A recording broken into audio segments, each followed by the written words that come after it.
authorized representative mean? Professor Potter had explained this is any other person, a VC or DVC or any other person. Okay. Just to give a few clarification, I asked it in the daytime about the issue, and I later on understood that we do have an organization, we do have an entity in the university who is responsible for just signing such an agreement or such requirements. And I later on joined that office, and that office gave me the signature and the stamp, and I submitted accordingly. This is the information I have. Of course, it is possible to take that form to the president or the chancellor or vice chancellor or the vice president, etc. I think it is possible to have. Yeah.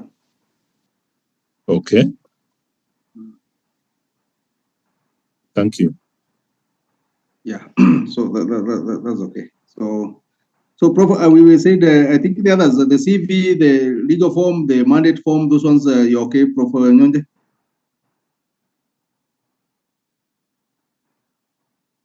Yeah, those one I think I can deal. Okay. So we've said by tomorrow by noon, all those administrative we can be side with them. So Martin, have you been able to download the document? I'm downloading now. I'm going to post it on the WhatsApp just now in about 2 minutes. And what about the link you have posted, Martin? I think there is a link. That one has all the links. So, you know, you need some links. For example, the one for CVs. You need the one for the mandates. It's on that sheet, on that link I've sent you. It has all the links. Some of the links are now redundant. You can ignore them. But the one for the mandate is still relevant. The one for the CVs is still relevant. So you can upload them when they're ready using the links on that sheet.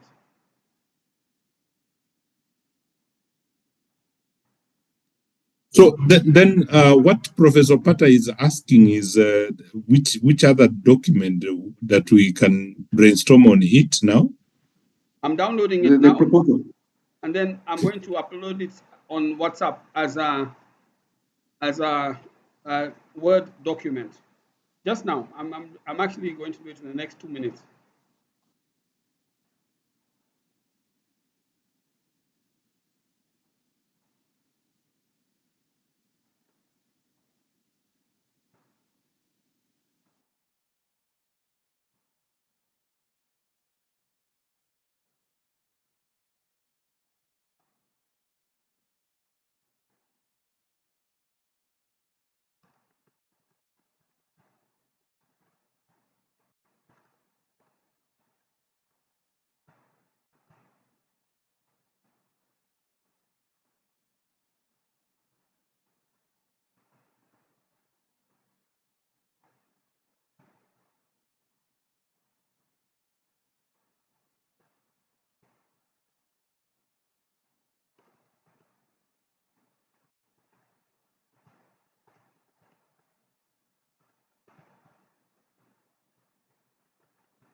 Okay, I've uploaded it onto the WhatsApp group. You can see it there. Of course, it's just for today. By tomorrow, it will have upgraded. I hope you can all hear and see.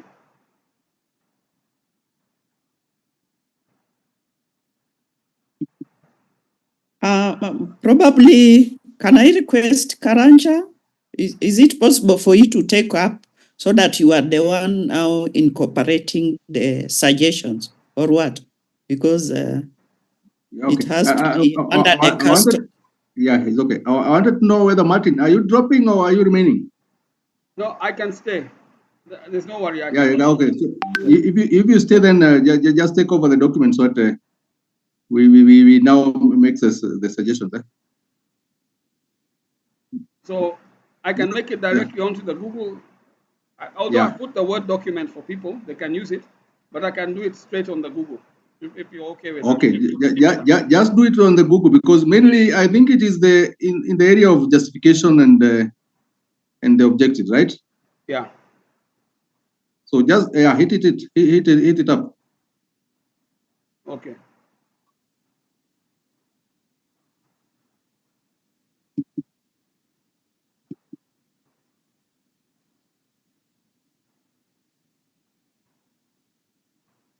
In fact, we can even start from those concerns that Elizabeth had raised.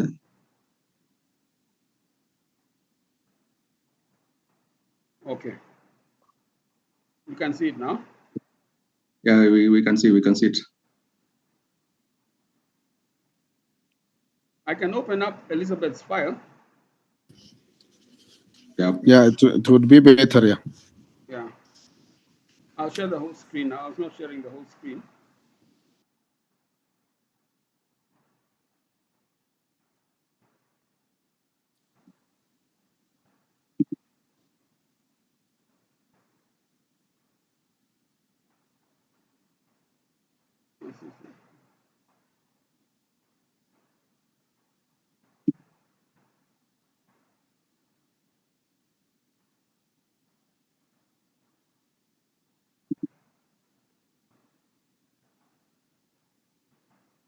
Oh, short course. No, I think this is the wrong one.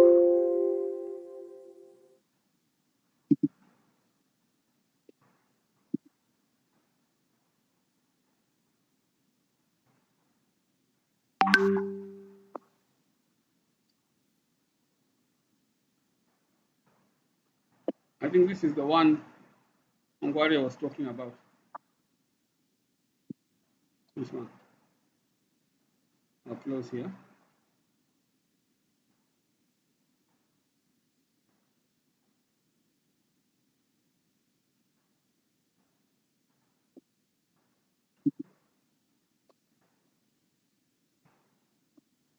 Let me close this one.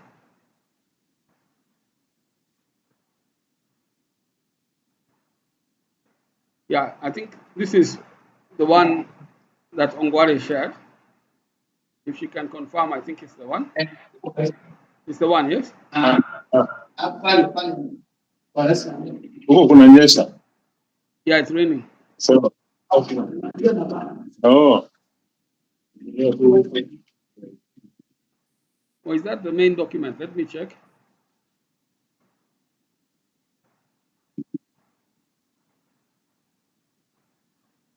Maybe we can use the main document to see Elizabeth's reviews. Yeah, this is the main document. And then, yeah. The one I've just downloaded is this one. But the one you had shared with me, I think, is this one. Is this correct? Yeah, it's true. Okay. All right. So the one in red is what you had input. This red? No, that's not yours.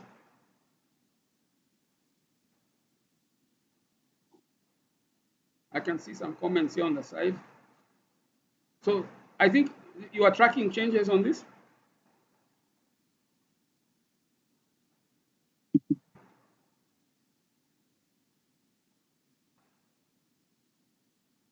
Okay, so this is your document. It's okay. We have opened. Martin. Yes. Use the one that is in the Google Doc. Ignore this one, because you're mixing people. Okay, this is the Google Doc now. This one.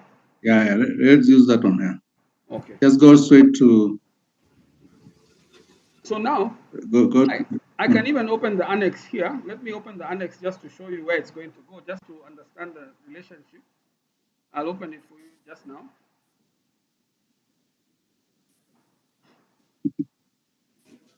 It's opening. So you see, it's called the research plan. And it starts off with this short table, but here, this is where the proposal is coming. So there's the abstract, 300 words. We'll copy and paste here. just here. So everyone can understand how it's going to end up now. The abstract will come there. And the abstract we have is here. We have all seen it. It's this one. So if I scroll down, this is what we are saying will go there. And there are a few comments on the side. Elizabeth's made some. Hers were to do with the East Africa reference, which we have now sorted out. We've replaced East Africa with Ethiopia and Kenya. Okay, so that's the abstract. So far, 309 words. So it kind of fits into what's going here.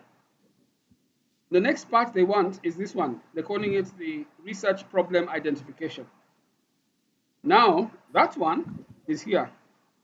We have some preamble which was done by... Maybe, Yeah, go ahead. maybe before just proceeding to the next, I have minor comment on the abstract and deducing the abstract to the teachers' professional development level is also important. And our ultimate goal is just coming with the framework that is really working based in Ethiopia and Kenya that will help in developing teachers professionally through workable and context related and environment friendly and technology oriented framework. And it is better to just touch that aspect at the final stage. Yeah, this line I've highlighted where we had touched it. I'll make it a bit larger. Yeah. You see, you can Yeah. comment on that. I got you. I saw Yeah. the comment on the group. I just... Yeah. Yes, this one. You can see it. So this was after you had mentioned your comment. We now had to include this statement, which is directing things towards teacher development.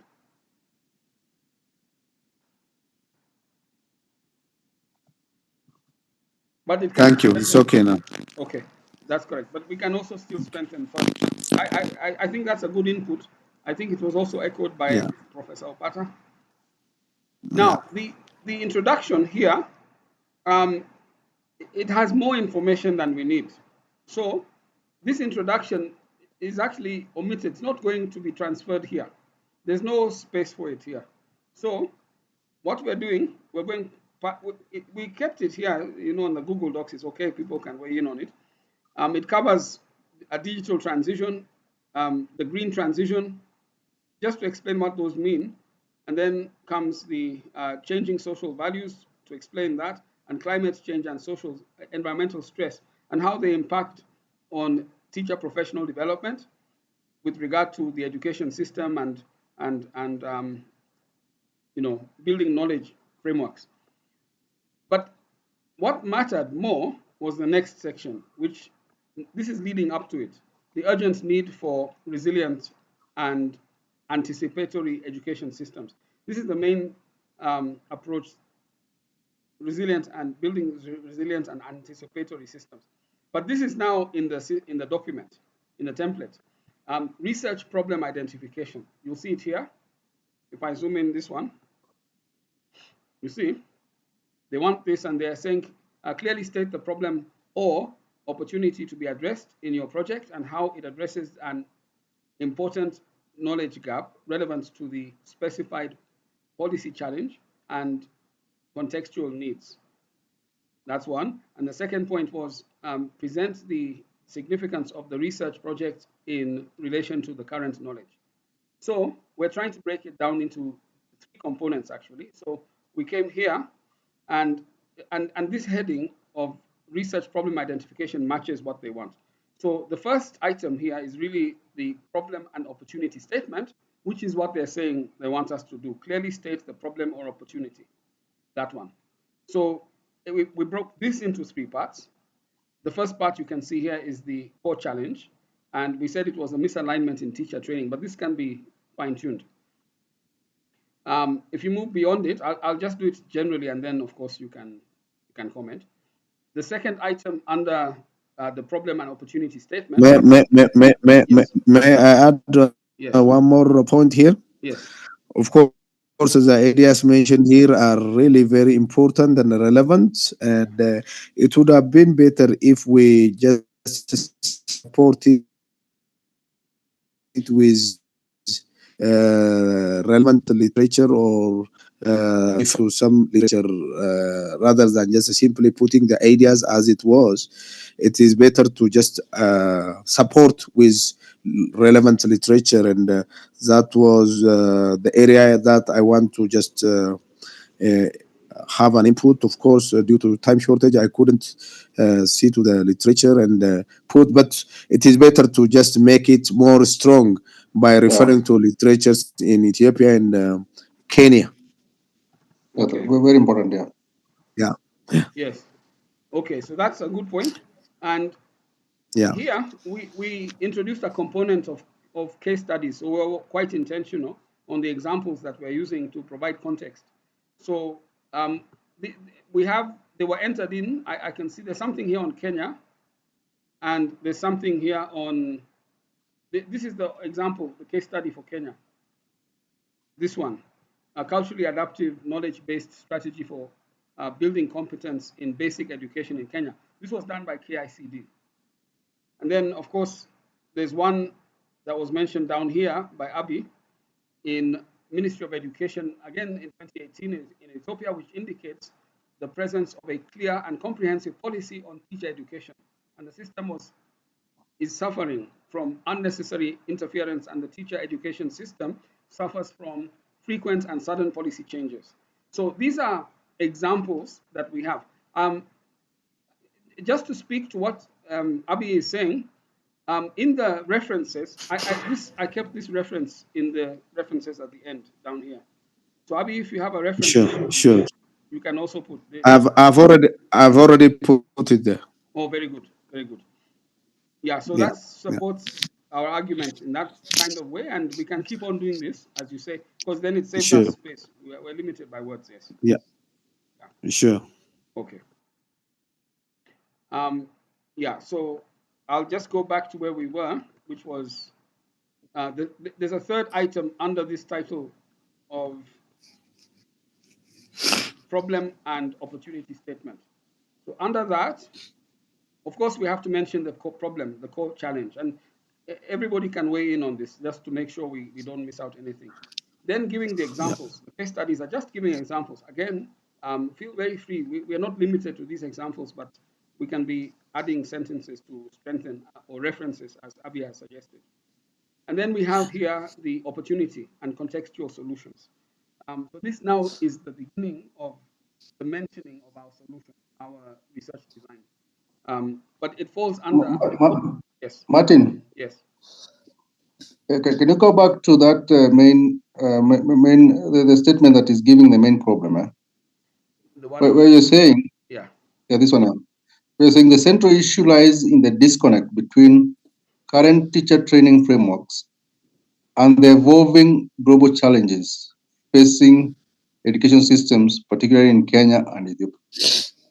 yeah. I thought that should have been followed by the situation rather than going straight to bringing the comparison with Finland, because we need to know what's happening in Kenya and what. So the statement that should follow to me should be something about Kenya and something also about Ethiopia. Yeah, sure. Okay.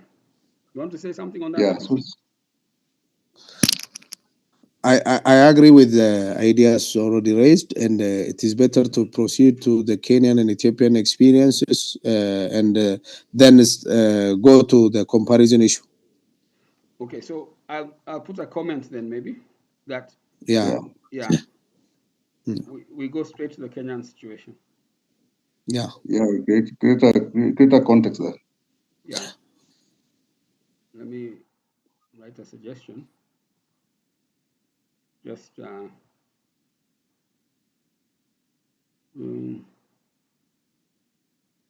are the comments?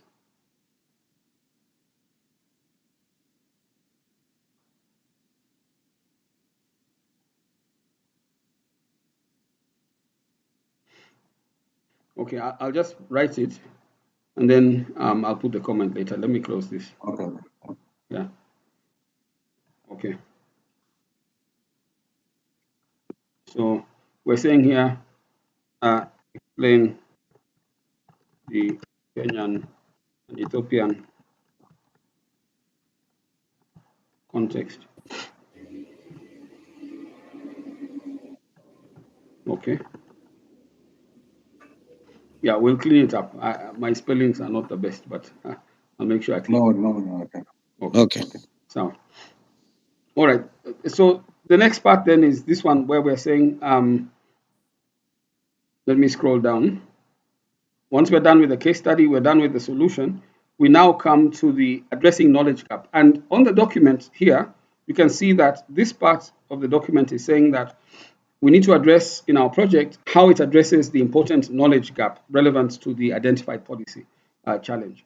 So that's now what we're addressing in the second part of our, you can say introduction. So we're saying here that we're breaking the knowledge gap into parts, and one we're calling the digital and green, you could say, transition, addressing the dual transitions. We talk about that here. You can read it. The second is from the fragmented reforms to systematic approaches. So we're suggesting that the current methodology is very fragmented and it doesn't approach the problem holistically. So we're trying to suggest a more holistic method. Even the CBC, they talk of it being learner-centered, but maybe a holistic method might be better for us than a learner-centered method, partly because the holistic approaches, as we know, it includes the green economy or the green transition that we're trying to introduce, as opposed to focusing on the human-centeredness of the teacher training. Anyway, but those are discussions, but that's what this is trying to talk about, that maybe we need a different approach and maybe it should be holistic and aimed towards building a resilient in the future. So the last part is conceptual framework for building, for resilience building. And we look at the resilience in three ways. If you've gone through it, then you're familiar with what I'm now saying. We're looking at the ability for us to absorb change within, you can say, the system. Also, for us to anticipate change. And then, of course, for us to transform the system as things change. So resilience in those three ways is what we're talking about. And we're aiming towards identifying the different indicators and factors that would be important for us to research on if we're going to quantify some of these, you can say, outcomes. So that's where this is starting. And we need to, of course, try to align it to the outcome of producing a resilient teacher who is future ready. This is now the segment, the third item on the segment for the knowledge gaps. Yes, go ahead. Yes. Number two, is it just the previous one? No? Yes, that one. From fragmented reforms to systematic approach. Yeah. I have no problem with it, but as much as we might be focusing to come up with a holistic approach, but it must be emanating from which approach, so that we are able to say currently this is where we are, but to be able to move from this place to what we need to be able to address the issues in curriculum, we need this kind of holistic approach. But in that holistic, we need to be specific, because currently we need also to be reality with what is happening on the ground. The teachers are being trained, teacher professional development. As much as we are encompassing this holistic approach, but there is a formula. There is transformative approaches that are being used in order to bring the learning into a holistic manner, whereby you are combining the community, we are bringing in climatic changes, we are bringing in the value, and we are bringing in the competences that we need to develop in learners. So when we look at all these components, we need a kind of approach that should be able to address these diverse components that speak to our curriculum today. So when we just talk about holistic, what is it that we are really gearing at? Okay. We need really to bring that we are gearing at in professional teacher development. Yeah. Okay. So I think I've made a note of that. I think that's a good comment. Just written it on the side here. Yeah. One more idea here. Yes. Of course, the point is raised under point 3.2.1 to 3.2.3 are really interesting, and I also share what is already raised by professor. And in addition to that, it would be very important again if we support those ideas with relevant literatures and make them persuasive for the reader. Otherwise, it seems that we wrote it just simply for the sake of writing, and I think it is better to just support these ideas with relevant literatures. And if we make that, the ideas are really very important and relevant to the point.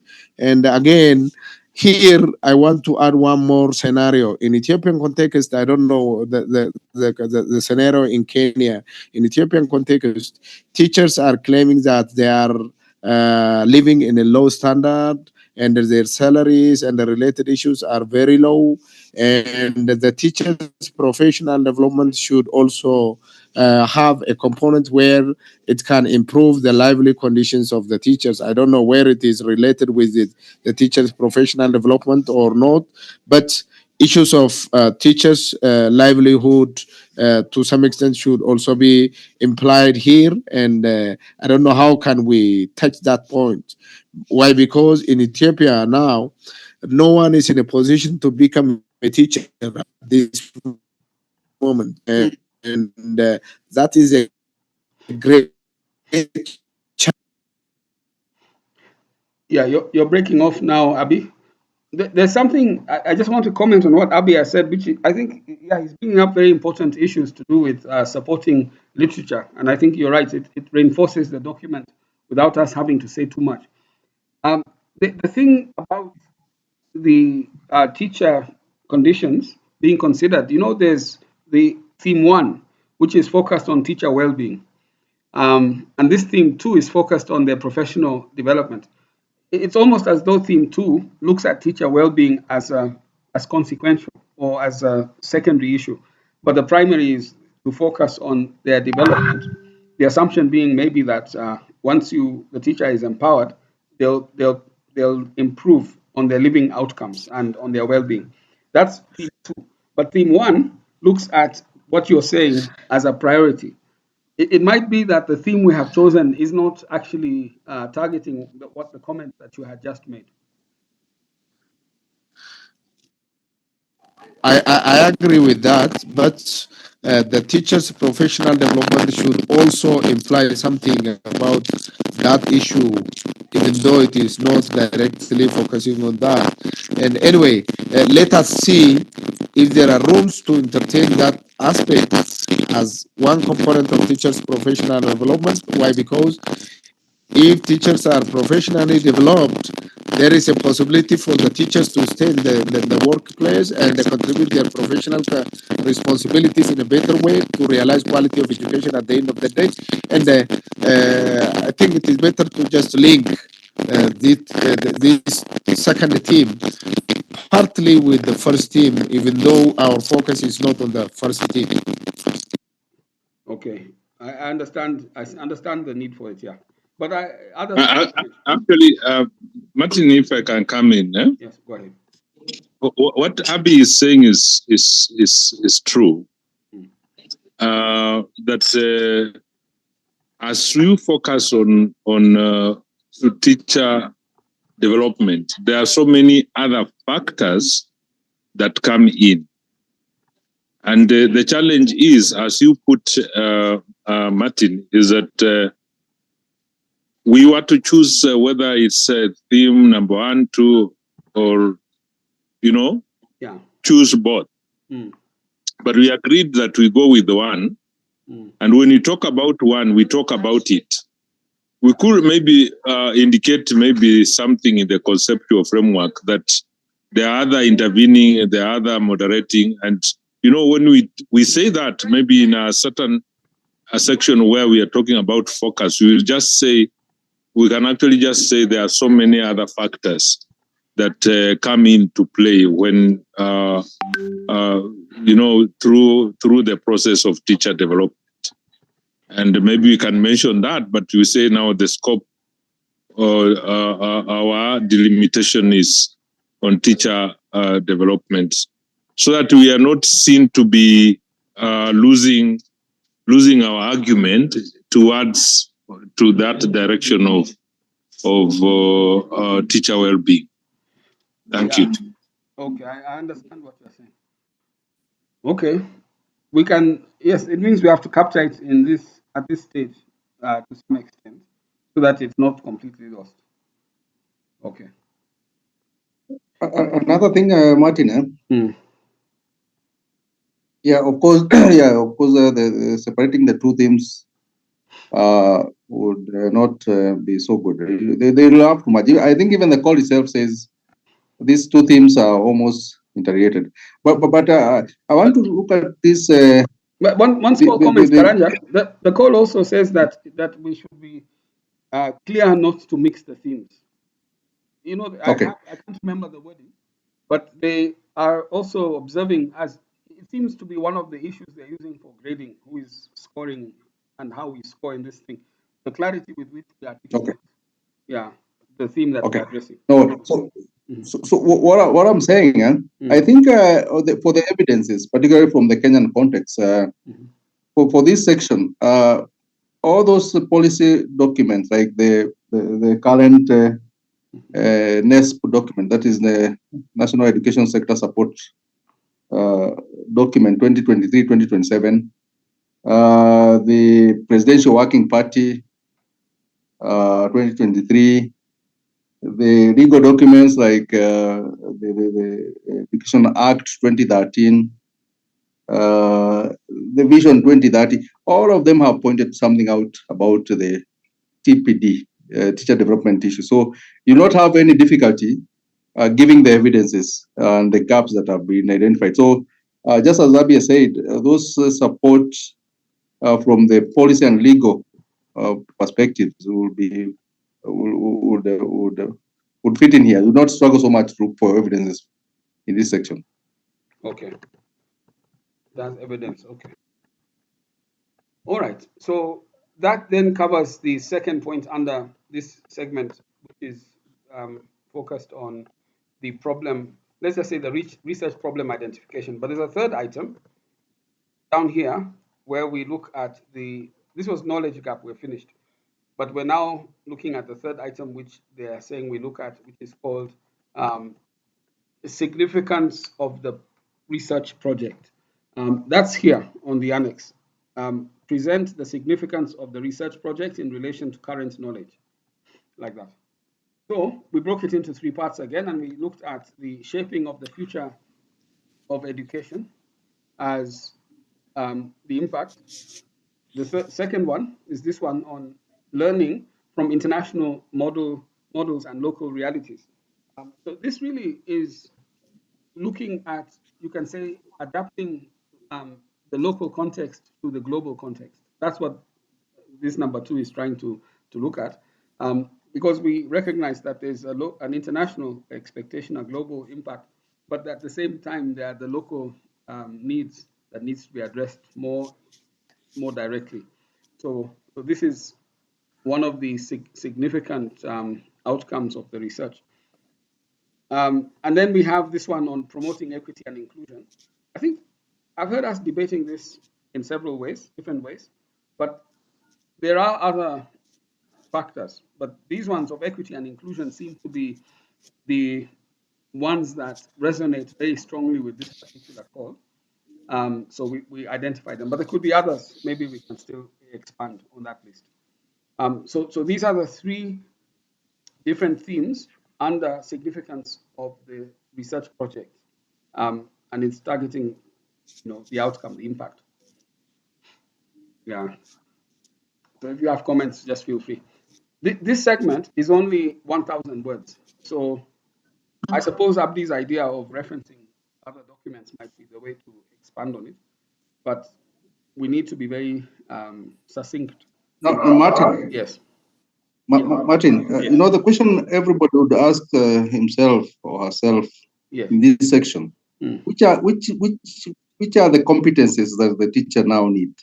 Because when you look at 3.31, Yeah. I read the last statement. The study emphasizes the dual transitions, so digital and green, as critical areas where teachers can act as catalysts for change. Yeah, that's okay. But what are the specific competencies that, because unless we pick them from here and take them all the way to the to the tasks or to the activities. Yeah. Okay. So I think here this is the right time to mention these particular competencies, like the AI competencies, the climate change competence. I think those should be the particular items that hit on into this, so that we start picking them right from the introduction. Okay. So I've made a note on that here, that we need to try and pick the different competencies. Maybe I should add a comment. I've seen it's encouraging me to add a comment here. Actually, Karanja, what you're saying is this. The climate change, right now, when you talk about CBC elements, can actually be seen and articulated clearly in a section in the pertinent and contemporary issues that teachers are facing. Yeah. And the argument here is that, do teachers know how to include this in their teaching? In their design, in their pedagogy, yes. Yes. So there are levels, including like the system change in Kenya, where now we are talking about another system right from another one, which did not emphasize the competency, the value education, and also how to include the pertinent and contemporary issues, including digital literacy, including climate change, including matters related to mental health. So our question is, what are the existing models that are imparting this? And now that we have new changes, do these changes reflect in the teacher education or in the teacher development? We want to look at that and just come up and say, because literally, as we speak, there's the model which are there are not models that are in line with what's going on currently, as observed by Professor Pata. The models that are there are based on a system which we have left. This is a new system. Yeah. The only existing is by TSE, program by TSE, which teachers have resisted, and they have a reason why they are resisting. So, and therefore also the TSE is not even mandated to train. Yeah. You see, so we cannot say that the model which is there is effective. So I think what we are saying is that even when you talk about shaping the future of education, it should come it should emanate from the statement of the problem, where we are saying that the current model does not speak to the teacher, right? And therefore, we want now to shape the future of education by actually intervening. Sorry, I don't know whether I can be heard. Yes, we are hearing you. You're coming out clearly.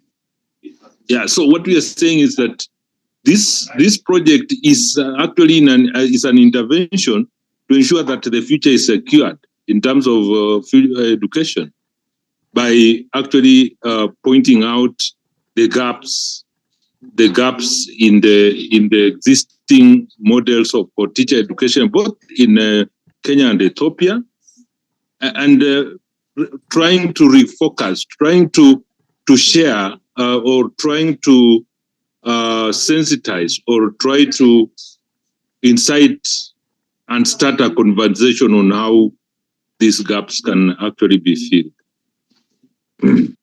Okay. Back to you, Martin. All right. Yeah, I think it seems to be a very strong point. So I'll just capture it here as a comment, and then you can also come in and write into it when you have time. But we'll see how to. I'll put what you've said in summary here. But it's something that we should not miss as a point. Yeah. So Yeah, I just want to add on to what Prof is saying, because the current models that we are having,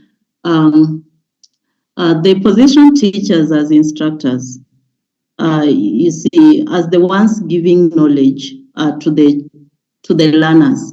But now we are moving towards the co-construction of knowledge, the constructivist approach, where the learner is equally active agent in the learning process. So are the teachers really prepared for such kinds of learners?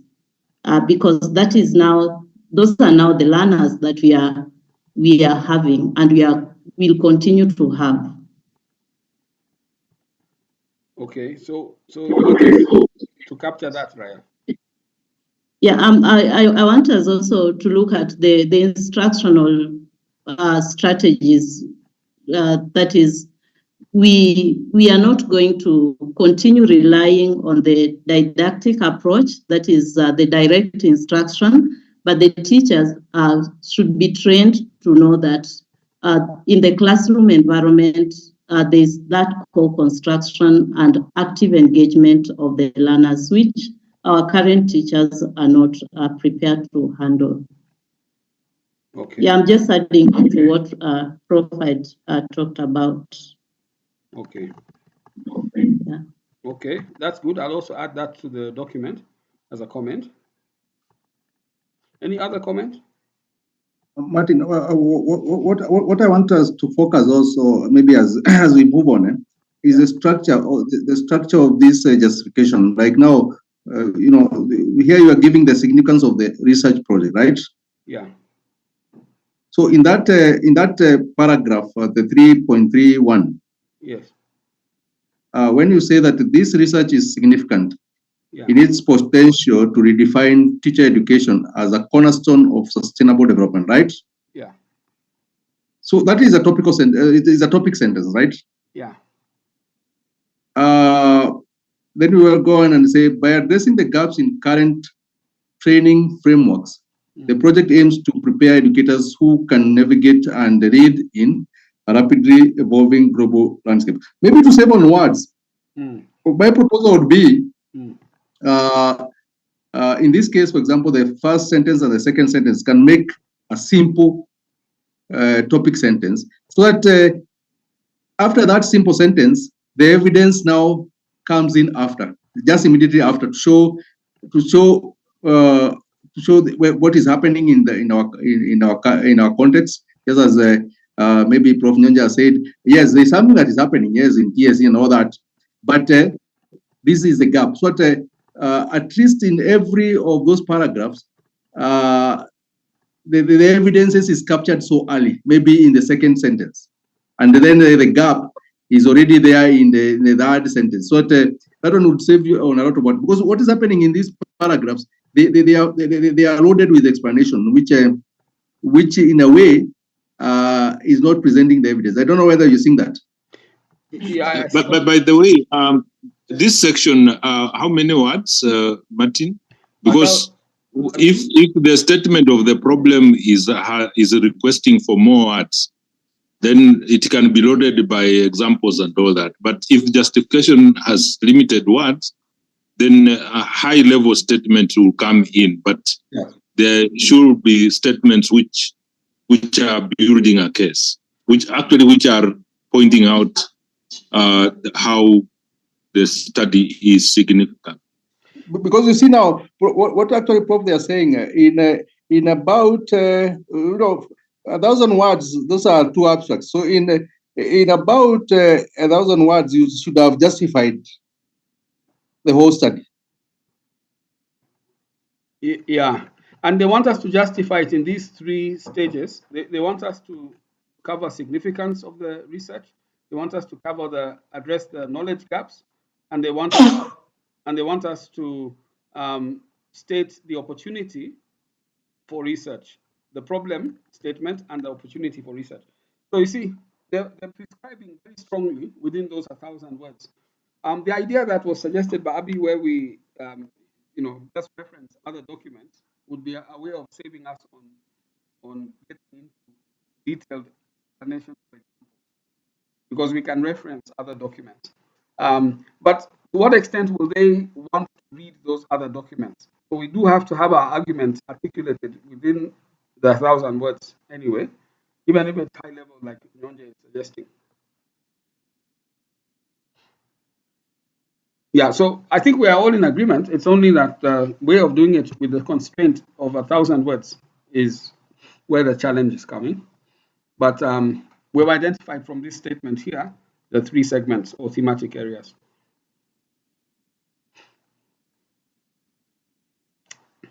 I've written down the notes, so I've captured what also Karanja has said to simplify the topic sentences to allow us more room for the actual examples. I can include it also as a comment here, just for the sake of having it. These sentences here are the ones you're referring to, so I'll keep it there. Yeah, if there's anything else, we can keep moving as we go. There's this segment now, which is dealing with the objectives, the research questions, and the outcomes. And this one has 2,000 words. This is the segment they're talking about. They're calling it the research purpose and anticipated results, 2,000 words. Again, they've been very prescriptive. They want to see objectives. They want to see research questions or hypotheses. In this case, we're working with questions which will inform hypotheses possibly in the later stages of the work. And then we have a description of the results so that the expected impact and outcomes are projected here in this segment. So it's laid out. Martin. Yes, go ahead. Sorry to take you back. Sorry to take you back a bit. Yes. I'm just holding a document that is justifying something. Okay. Actually, it's I just picked it from a team that was trying to justify the idea of. I think, the idea of the teacher well-being. And I wanted to read just a paragraph of it just to see how it would flow with the evidences. I don't know whether you would allow me to do that. One second, let me. Just Martin. a second, because I'm trying to multitask. Yeah, go ahead. You want me to stop sharing? Just stop sharing a bit. Okay, I'll stop sharing, no problem. Yeah, what I'm saying is. So that we can see what the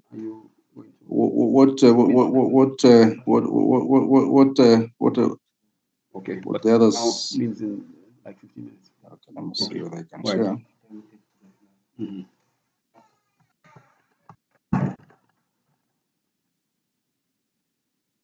So are we there? Yes, we can see that. So this group was making a draft when they were trying to justify something about I think the teacher well-being issue, right? Yeah. Okay. Is it clear? Is it on the screen? So I want to read it very well so that you see what I'm saying. they're saying the Kenyan government education policies, including the introduction of free primary education in 2003, free day secondary education in 2008, and the 100% transition policy in 2018, have led to a substantial increase in student enrollment at the primary and secondary levels. Those they are already given the context, right? Yeah. The background. That one is the first paragraph or the first sentence is already giving the background. Are you seeing that? Yeah. Yes. While these initiatives have broadened educational access, they have also created a massive demand for teachers, resources, and infrastructure. Still context. This surge in student numbers has overwhelmed the educational system, causing systemic challenges such as overcrowded classrooms, excessive teacher workloads, and inadequate school resources. So already the problem is still starting to take shape in the first paragraph, actually. These pressures have had a profound impact on teacher well-being, with heavy workloads and constant demands contributing to significant levels of stress, burnout, and diminished satisfactions. Already you can see there is evidence they are bringing in there. In response to these pressures, Kenya developed a Mental Health Act 2012, Mental Health Policy Ministry 2015, and the Teacher Service Commission developed a policy on employee well-being in that year to specifically support the teachers. Despite these efforts, so you can see the gap now, which is still coming in the first paragraph, right? Can you see the gap? Yeah. So despite these efforts at policy and registration, it is still estimated that 30% of Kenyan teachers experience mental health related sickness, with documented data showing that more than 100 teachers lose their lives to mental health illnesses in the last years. So my point was, as I was saying, what we need to do, we need to communicate that situation in the first, before we even go very far. We have already communicated the background in like the, you can see the estimation of this paragraph is like how many words? 100 words. In 100 words, we have already communicated the background. We have already communicated the evidences and the gap. That's what I was trying to say. Okay, I understand.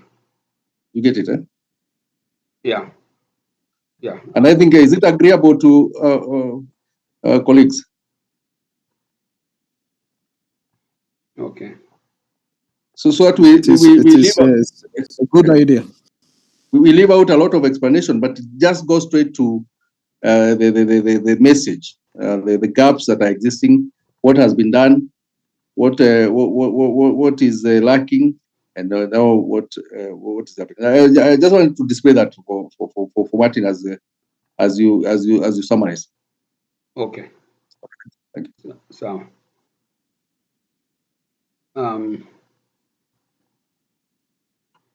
I'll share my screen again. I hope you're seeing. You're seeing? Yeah, it's back. Okay. All right. This one I'll ignore.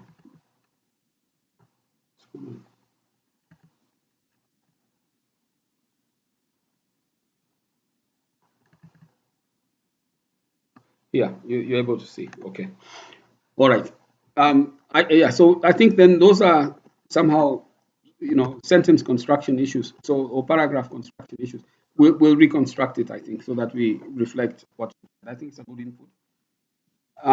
Yeah. So the next segment is important because now it's on the research purpose and the anticipated results. But essentially, it's where we now itemize the objectives, the questions, or hypotheses, if we may say, and then, of course, the outcomes.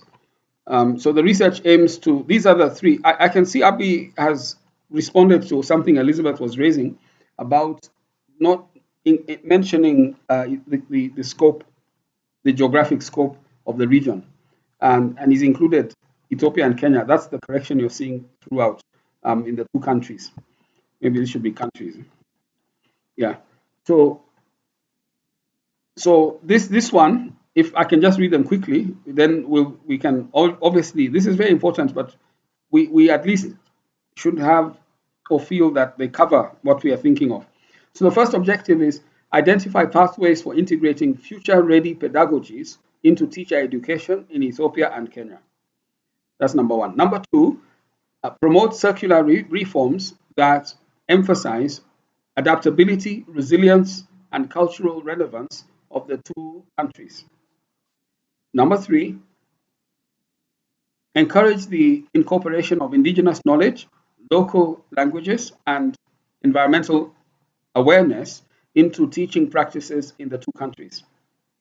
Number four, build on existing initiatives like UNESCO's Stability Starts with Teachers, SST, program to develop technology-driven, resilient education systems in Africa, but I would even remove in Africa, just in Ethiopia and Kenya.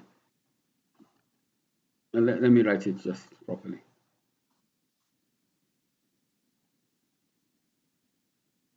So instead of saying in Africa, we say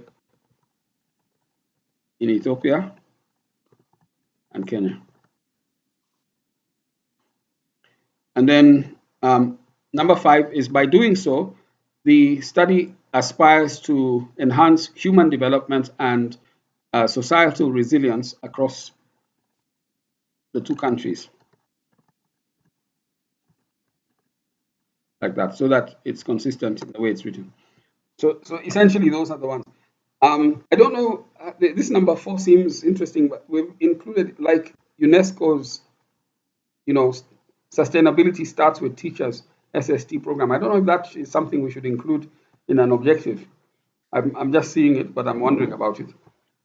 However, these are I don't think it should be. I don't think it should be there because yeah. whatever we will build may not even be like UNESCO. It may even go beyond UNESCO. Oh, I see. So we'll remove this one. Okay. All right. So yeah. And also, Chair, Mhm. I just wanted also to comment Mhm. on the objectives. These are aims or objectives? I saw something up there. What did we say? They are aims. they're supposed to be objectives. Yeah, Yeah. it should be objective. Yeah, these are objectives. And for example, when we look at the action verbs that we have used, some of these objectives do not, number 2 and 3, do not have action verbs that will help us measure something and come up with a new creation or product. Like number 1, it is too low when we say we identify. That might not really fit. Yeah. It is maybe to investigate pathways for integrating, because this is a big research. Rather than just going to identify, we are investigating something and then or interrogating maybe something. And then in number 2, promote curriculum reform. Here we are not doing anything because we are just saying promote. Promote how? Either it is redesigning or reform or develop, so that we come out clearly what is it that we are going to do with the curriculum reforms that emphasize adaptability, resilience, redesign or something like that. Okay. But By now the way, the this big is the question most critical. is it within our mandate to be able to do it at this time, to redesign? Because when you look at the expected outcome of this, we had said to promote curricular reforms that emphasize adaptability, resilient, or If we look at the outcomes, we need it. Yes. We had listed outcomes here. There are only 3, but maybe we need to make them equal to the objectives, I think. Yes. That's why I was trying to look at objectives and align to the outcome. What is the product that we are expecting from this objective? What are we expecting to realize from the objectives that we are stating here? Yeah. The overarching objective is a future teacher that is resilient, and we're looking at resilience in 3 ways. That's the overarching objective. Maybe these ones you could say are specific objectives. So the way you are going about it seems to be quite precise, which is good, because it's forcing us to think exactly what are we doing, and we need to problematize at the level of the study. So investigate, redesign, and develop. It seems to at least match the scheme of work that we are trying to say we are doing. It's not a simple exercise. It's fairly complex. And number 3, encourage, and we need to, we are not encouraging. No. We need to be able to maybe interrogate the incorporation of indigenous knowledge, local languages, and environmental awareness into practice. Yeah. Interrogate could be a tentative verb, and then build on existing, and then by doing so is study. Or is it to integrate? Again, we're talking of integrating indigenous knowledge, local languages, and environmental awareness into teaching practices. Should we be talking of integrating this kind of knowledge? Or can I use 2 verbs? Use 1 verb. 1 verb. So even here, redesign and develop can be, those are like 2 objectives. Or it's okay? Yeah, choose one. Yeah. Decide. You can pick on develop. Develop. And but by the way, you flashed the outcome. You can sometimes we can also start from what we want backward to make it very clear. True. And also we can also reflect what activities do we want to engage in, so that we can now think backward. Okay. Yeah. So I don't know. You can we see the Nini first, and then we can come back to the objective, because there is a framework. This thing must speak to each other. Yeah. We can have outcomes which are outside the objectives. So even and you know even there are only 3 here, and there are 5 objectives. So already there's a misalignment. Like if we were to let's say if I were to just copy and paste these ones here so that we can compare, I'll just copy these ones on the outcomes down here. You see, then we can compare. So these are the objectives. These ones. I've just pasted. I'll zoom out slightly. But you can see the outcome. Let's see. Your outcome is what we need to digest. Then we go to So if you look at outcome number 1, enhance the resilience in teacher education system, enabling them to respond to diverse challenge. You know, when we read that, we have also to think what activities will go into this to realize this. You know, we can actually go holistically, or we go using the format which we have been using. The second one, a new generation of education equipped with the skills and knowledge to navigate digital and green transition. So that one we can ask, what activities are we going to engage in to get here, and how will we know that this outcome has been enhanced? Then increase engagement among stakeholders, fostering collective effort towards education transformation. Does this one speak to teacher development? That's one thing that we need to ask ourselves. Because we are not just looking at education as a whole, we are looking at teacher development. So maybe that outcome needs to be concretized into teacher development. Because education transformation is general here. Or, what we want is the model of engaging teachers, the model of developing teachers. So we need a framework there. Policy. Okay.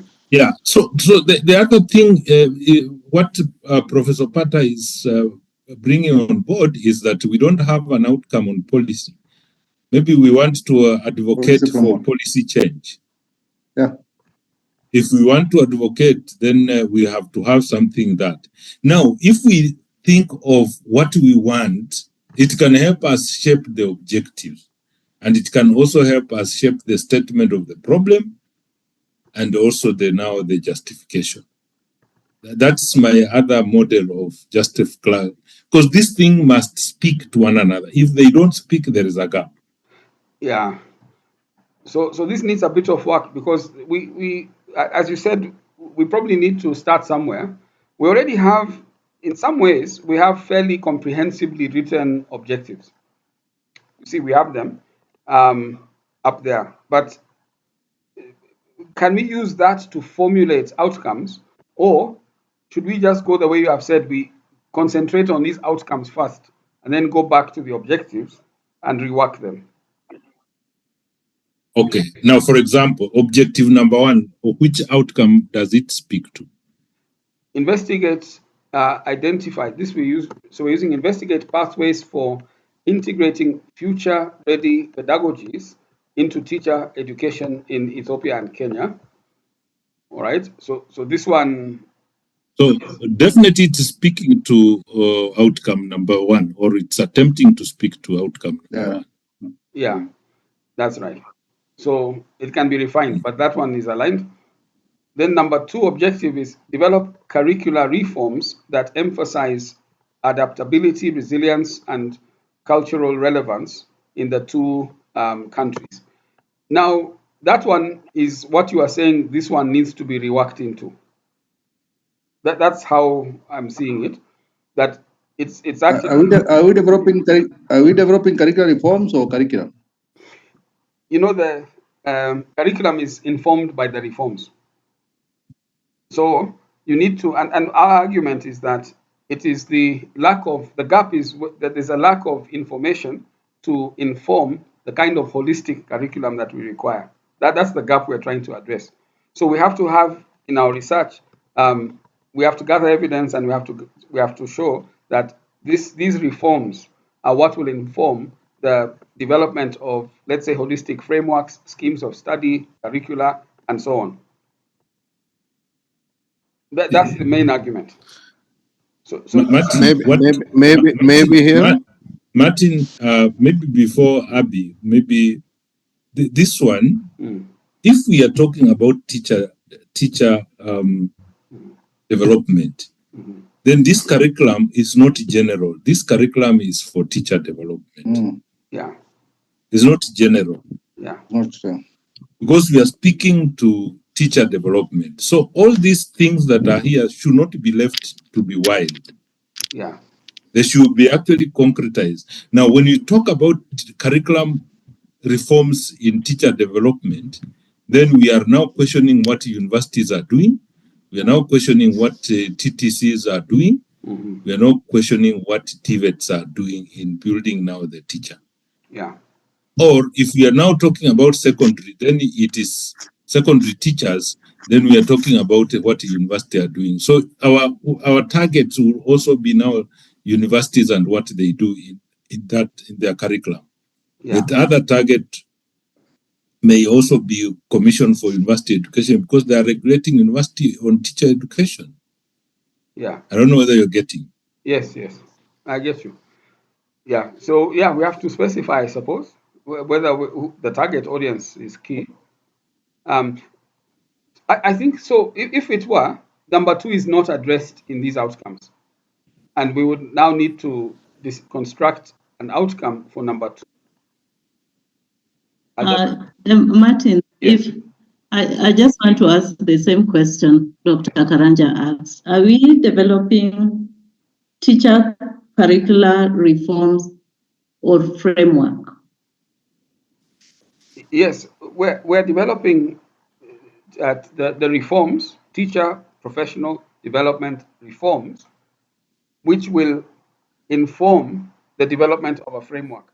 It's almost as though we're saying that we need to, the knowledge gap is that we don't have information that would inform the development of, let's say, a holistic curriculum.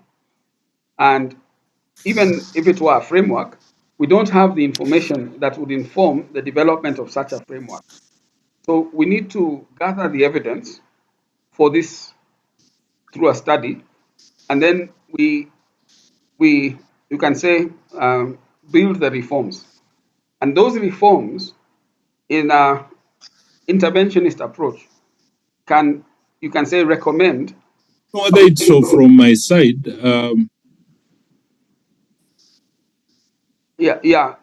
So we could argue that the curriculum itself is a product or an example that we can use in an interventionist type of research to show how to implement or apply the outcomes, which are those reforms. I don't know if we're overreaching. Maybe it is that, and whether we should stop at just building the reforms, or should we approach it differently? I don't know. You see, now we are brainstorming. There's a suggestion on the chart. Yeah. Look. Yeah. May I say a few things on this? Yes. Yeah. Well, first of all, our focus area is on teachers' professional development. And if it is the case, for example, in our case in Ethiopia, the teachers' professional development has two types. The one is updating and the other one is upgrading. And if we are talking about the curriculum, we are in a position to focus on the upgrading aspect. That means the teachers can upgrade from certain education level to the upper education level. That is also part and a parcel of professional development. And the other one is updating. Updating is mainly focusing on the short-term training that are provided for the teacher to update their overall professional competencies by attending certain short-term trainings. From this point of view, what we are expected to design or develop is not a curriculum by itself, rather a framework that informs both the updating and upgrading components of the professional development, which has to be tested and made ready at the end of the day to be recommended for the policymakers to be considered. This is what I want to suggest, and it is better to just reconsider this this objective in line with this aspect. Thank you.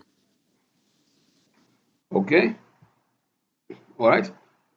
So yeah, so you're talking of upgrading and updating.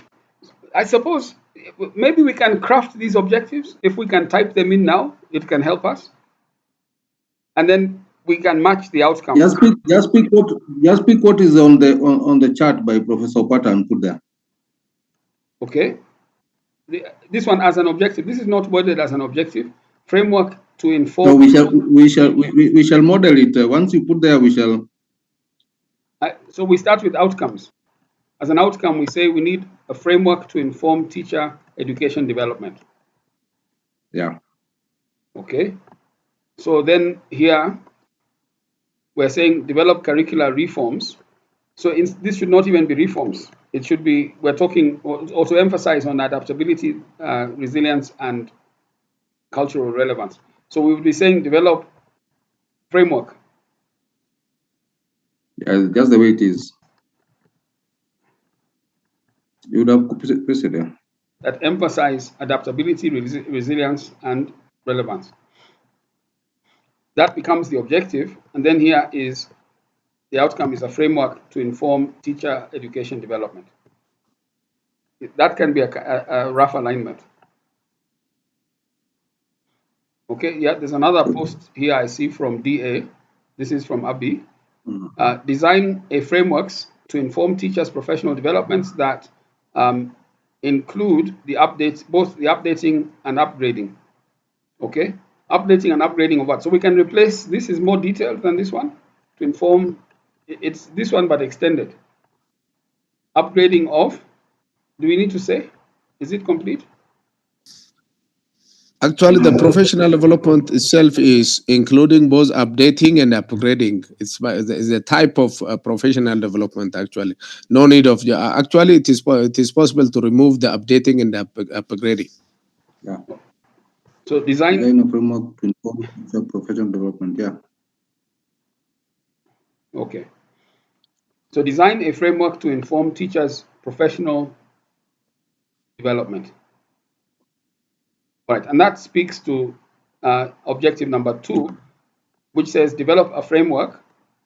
This is to develop a framework that emphasizes adaptability, resilience, and cultural relevance in the two countries. Okay, fair enough. That's okay. That's okay. It's possible. All right. Number 3, outcome here, this one, is a new generation of educators equipped with the skills and knowledge to navigate digital and green transitions.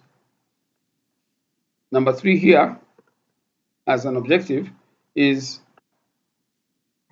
to interrogate the incorporation of indigenous knowledge, local languages, and environmental awareness into teaching practices in the two countries. Yeah, they may not be very well aligned. I'll remove this. What we need in number 3, what we need in objective number 3, yeah, is something that will now impart the competencies. Because when you say the outcome is a new generation of educators equipped with the skills and knowledges. So here, then the objective should be something to that will help impart the competencies. Yeah. You know, one small comment, competencies is a basic skill. Maybe we are talking of capacities also. You know, capacities might be a higher level capability, or because we're talking of resilience, you may be competent, but you're not resilient. You need capacity or a higher level of capability in order for you to be resilient. That's maybe why you might find the word competencies is not being used here much, but we use the word capacity. Sometimes we use the word capability. So I don't know. I'm just pointing it out that it's a we're looking at this. It's okay. It's okay. What we need to do is now go to the objective and create an objective that will either bring in the capacities or the competencies. Okay, so we can say this outcome is okay. The objective. Okay, and I've switched around the objective slightly. This one is closer to that one, but maybe not exact. Just look at the number 3 I've highlighted under objectives.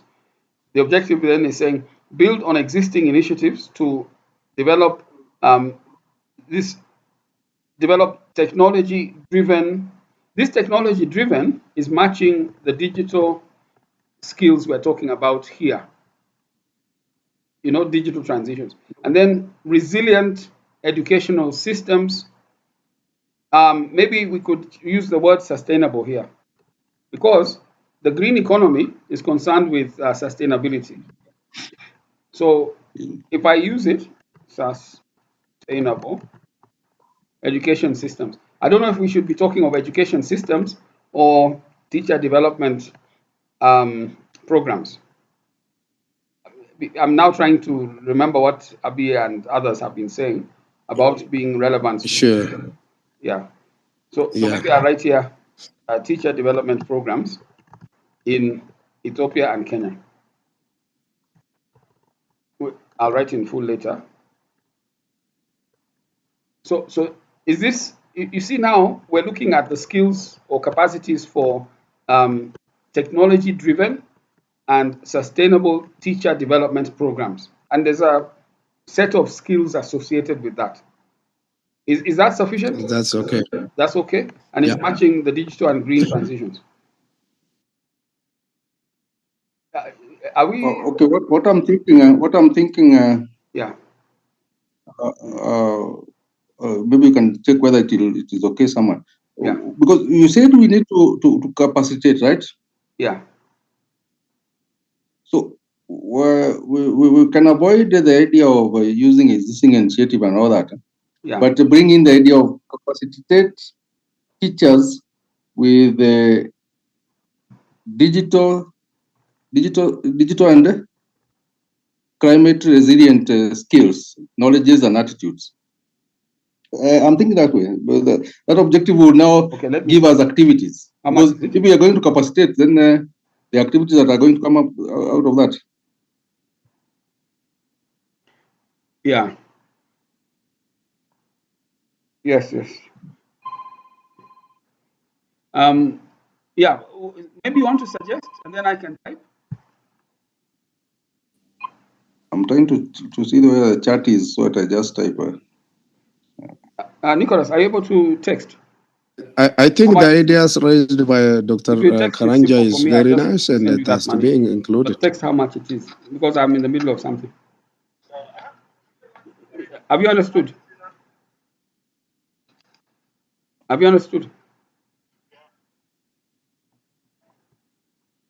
Okay, you're going to type, and then I can copy and paste as an outcome, maybe, or even as an objective. Yeah, okay, I've gotten the chat here, sorry. Okay. Anyone can type also.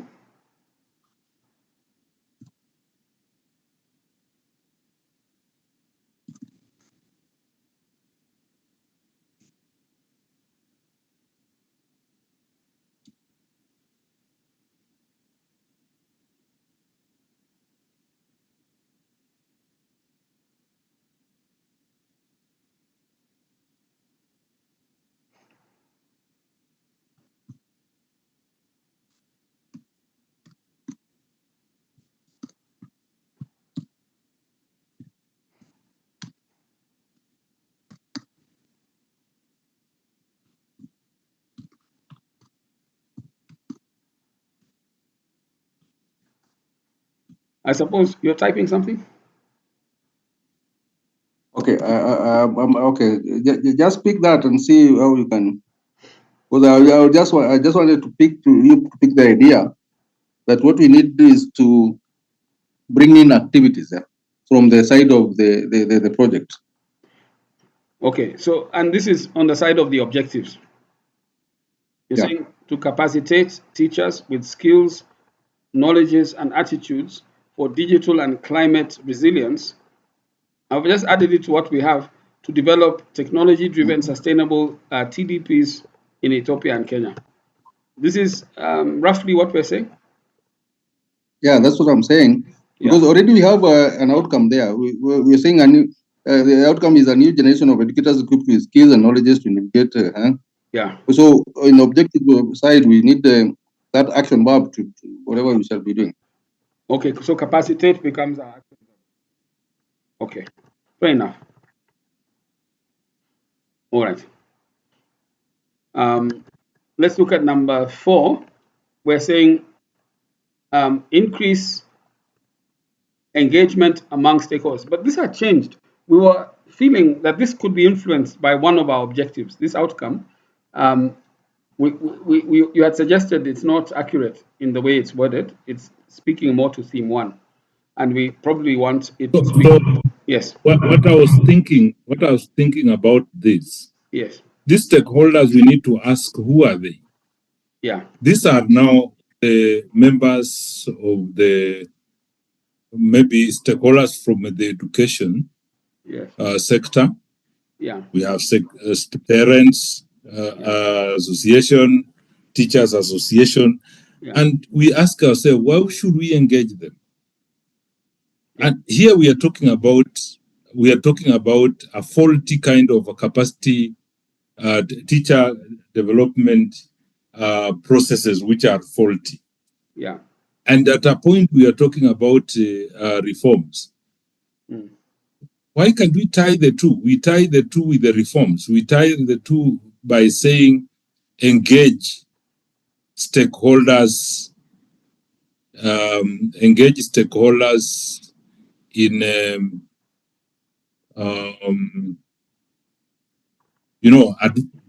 a type of advocacy, kind of engage stakeholders in Mm-hmm. Mm-hmm. Okay. kind of a process of advocacy for policy change, in teacher development. And these stakeholders are now like people like who are dealing with the teacher management and all that. And I'm sure Abby can get these people easily, so that, and the activities here will be now workshops. And this workshop will now give a policy brief, something like that. The outcome of this should be policy briefs. Okay. Or a joint communique. Okay. So it's written roughly as to engage stakeholders in a process of advocacy for policy change in teacher development programs. That's how it's written. But it's okay. It's okay. And Martin. Yes. Martin, I'm sorry. Allow me to take you back. I'm sorry for taking you back to number 3. Okay. So we have to capacitate. The way it reads is capacity building. I'm just wondering if it is okay to put an outcome like developing modules. Yes. In these specific areas as our outcome that is manageable. Okay. Yeah. So just a suggestion. Riley, you're right. You're right. But an outcome is the final bit, the final aspect we are looking at. Yeah. Each of when you're talking about outcome or results, we have what we call key results. But there are sub results which build into that major one. Like when you develop modules, you're developing for training. And then the results of training will be the people now using the knowledge they have been trained in. So there's layers of results. There are layers of outcome. We can have outcome 1 and 2 building into outcome 3, which is now the mother of all. Yeah. So when we are thinking about outcome, let's look at the ultimate outcome. And then these others can build into that one outcome. So that one can also become an activity. Development of module can become activity upon which now the training will take place, and the end product is to generate the to generate a new educators equipped with the skills and knowledge to navigate digital and green transitions. That's the outcome. Agreed. Okay. And do you know that one can also lead us to source for the LMS, because we are talking about digital source for the LMS, digitize this content, and there are a number of activities around that. Yes. And remember, the budget is good. The budget is good, so we have to get those things that will consume the budget. Yeah. So then we have a 5th objective down here. If it's okay to move, I'm just moving. We even have a 4th one. This objective. No, I think we need only 4 objectives. We need more than that. You don't need more than that. So do we lose? Unless if there is something unique about what he's pointing out, we can consider. But if it is revolving the same one from 1 up to 4, then we just stick to that. Is there anything new that is coming up with in 5 and 6? No. This one is very key, and I think number 5. it touches number 3. You know, when we'll be developing this module, then we have to get we can now incorporate indigenous knowledge into this. You know, Suppose we join the number 3 and that one.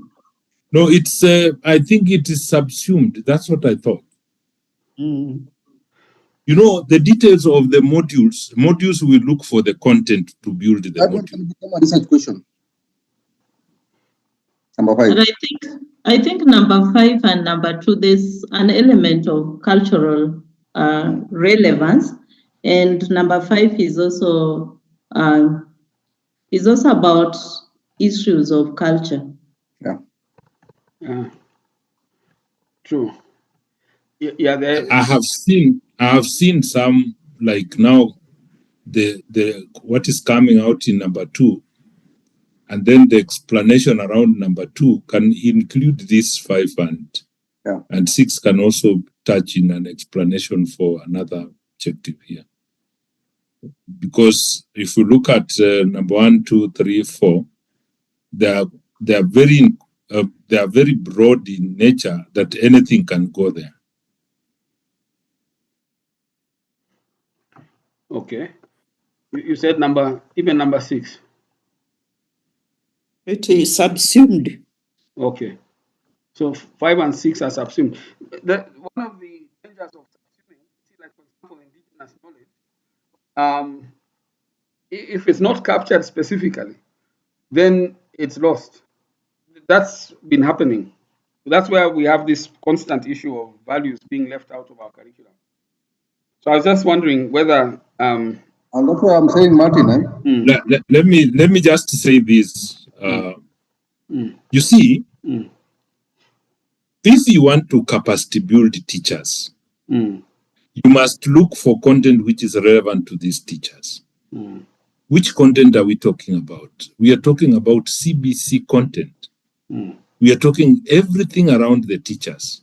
And if indigenous knowledge is part of the teacher, the local language, the environment awareness is part of the teacher that we want to build, then this can only go into the explanation what will be included in E3. So if anything, we can actually put 3.1 if there's anything like that. And we attach that objective on 3. Because tell me, what will be the outcome of 5?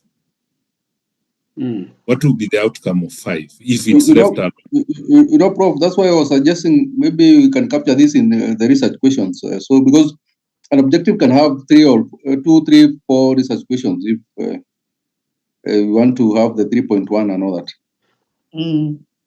Okay. So Martin, you will be safe. Yeah. If you have the 4 objectives, then any other thing that you want to capture, put it as a research question because it's an allowance for that. Okay. So I'll make a comment like that. So, yeah.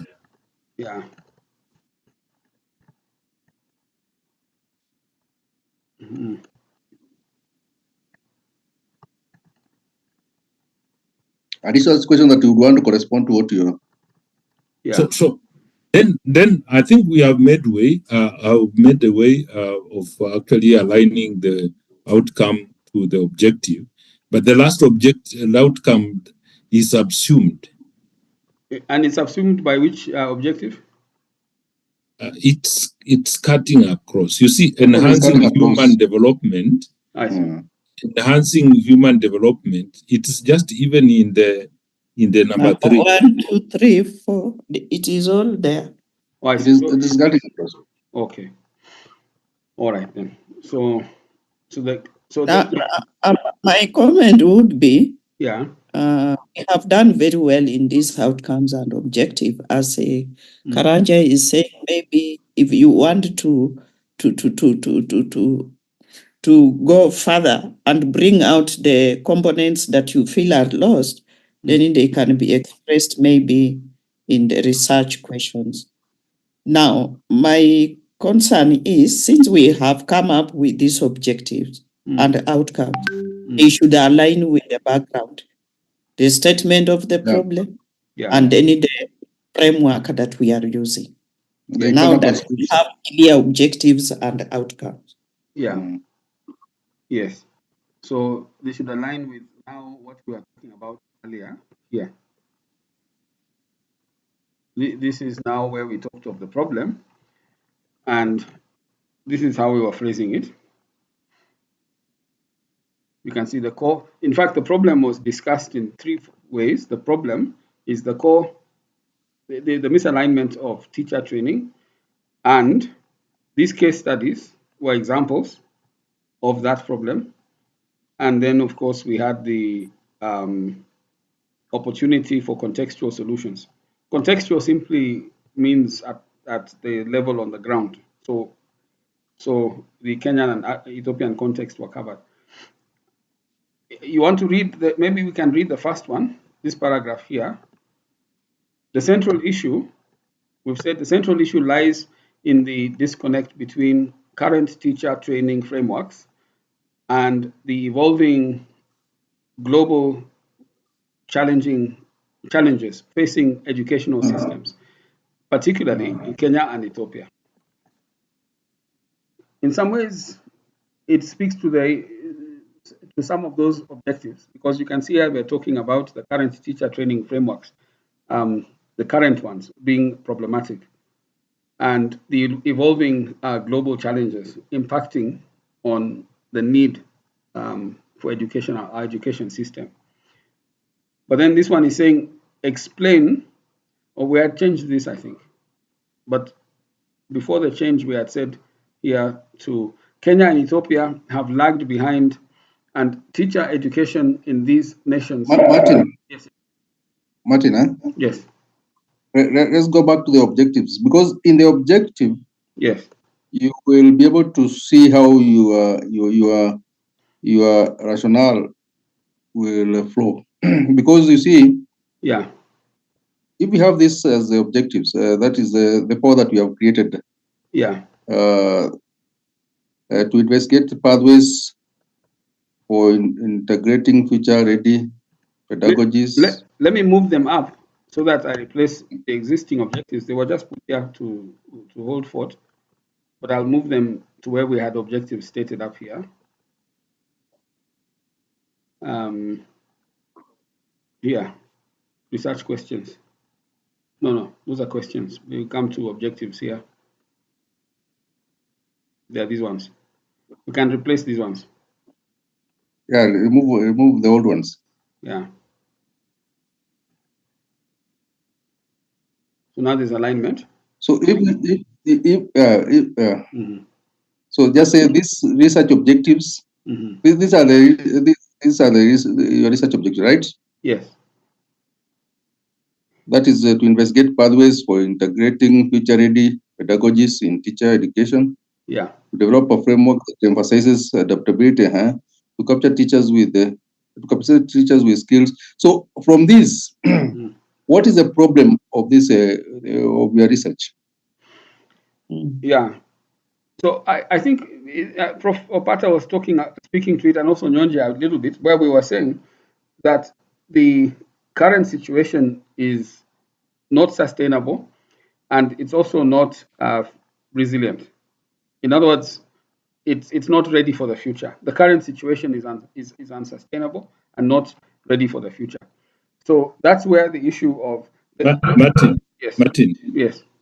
Sorry for interjecting. Yes. The ones that you have copied here are yes.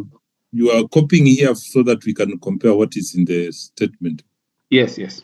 Now in the statement up there. Now do this. Yes.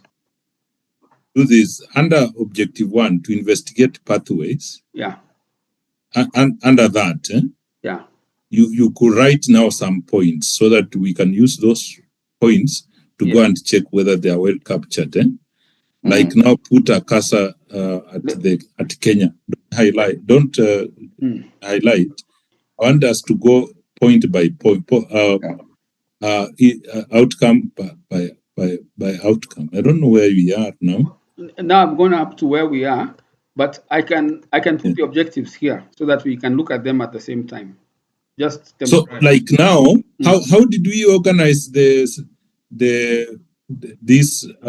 Because we should start maybe. Yes. And this is what I wanted the members to just appreciate. Yeah.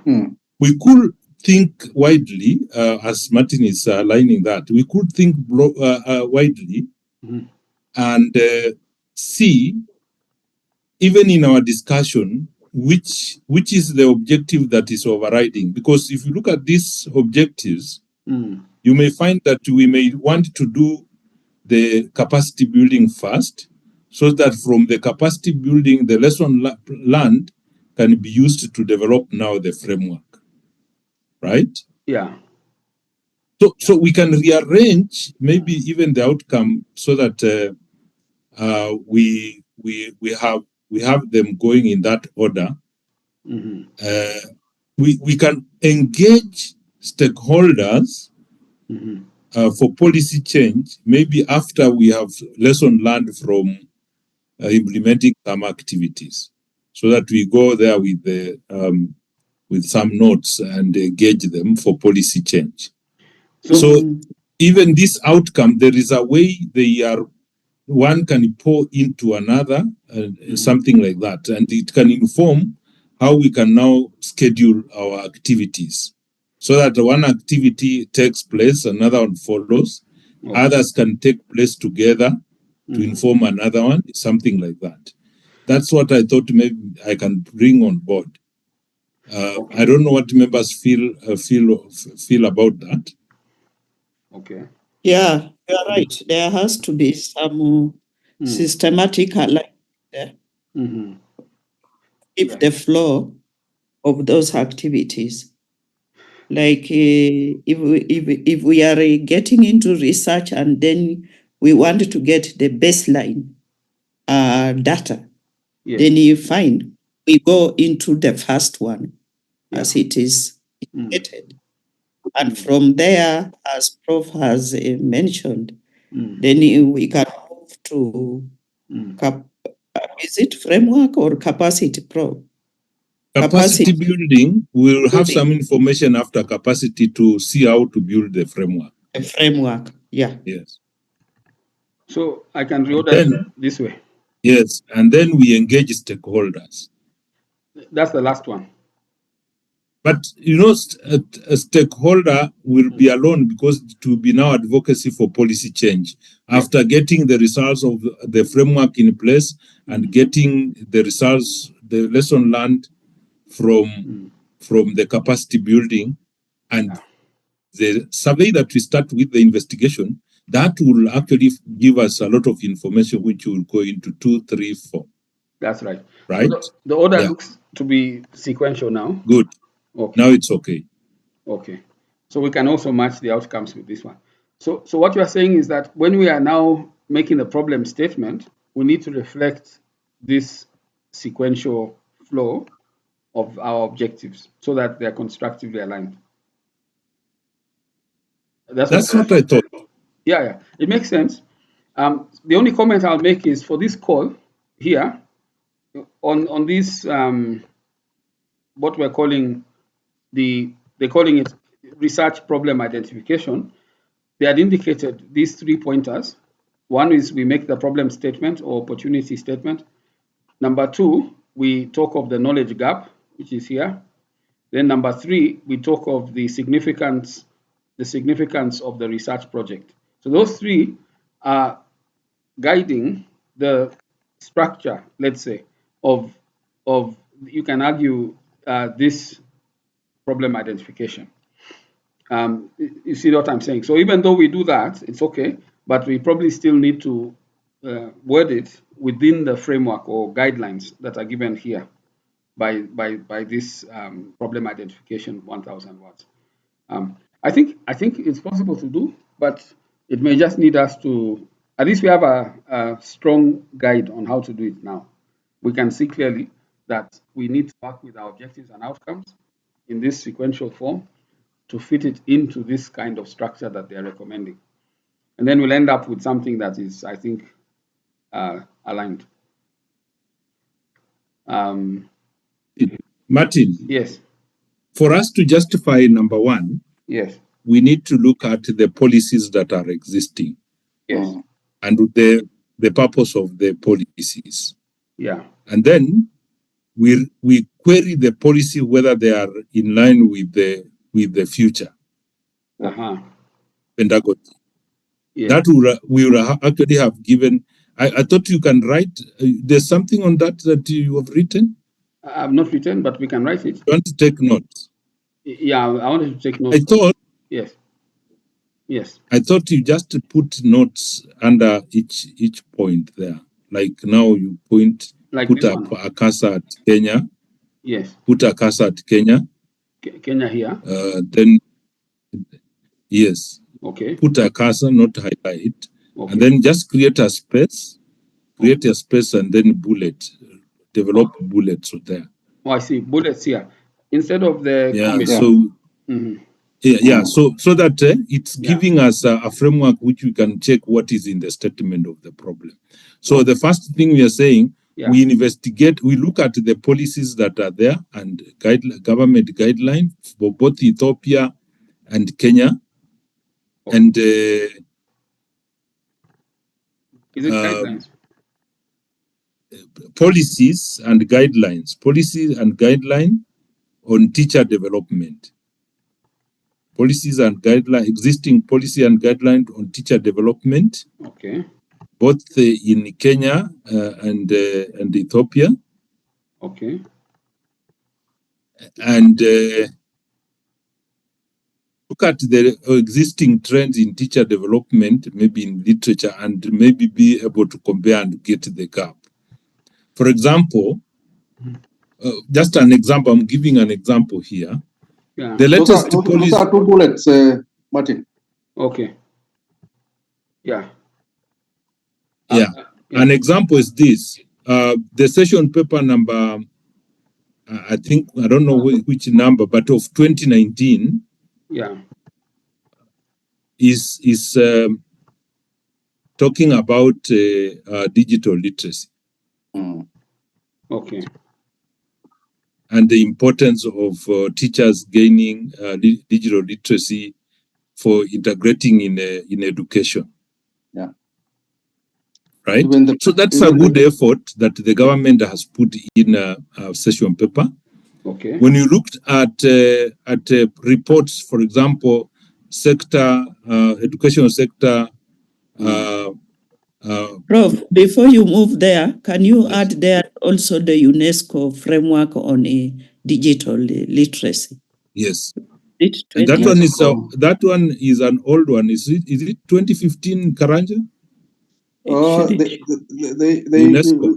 Okay. We have even the 2019. Yes, to back up just. And then in our Prof, you can move on.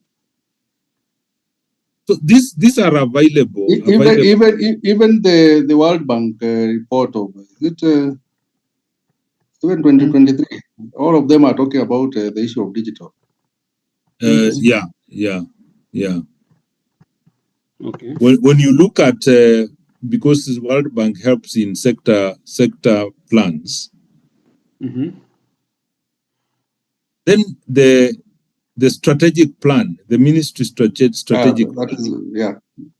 the ministry strategic plan. Okay.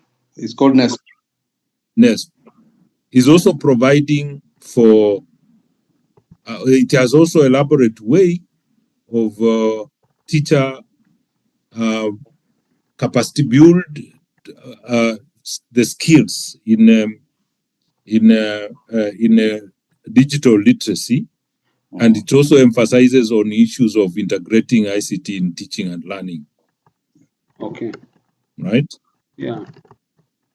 So these are documents which we can actually say, and any other that we can get, and I know we can get some. Presidential Working Party also identify the Presidential Working Party. Just talk about the Presidential Working Party of 2023. And all this can be supported by SDG. Number Yeah, four. yeah, yeah. Actually, from here we can start maybe UNESCO, SDG, and then come to Kenya, right? We say how that's then the other one is the competency the competency based curriculum framework. The competency, just right, the competency based competency based Education framework. yes. CBET. Yes. Oh, Not CB, CBET, CBC. CBC. CBC, because we are talking about basic education. Secondary is still basic education. CBC provides for the framework which guides the teaching of competency, core values,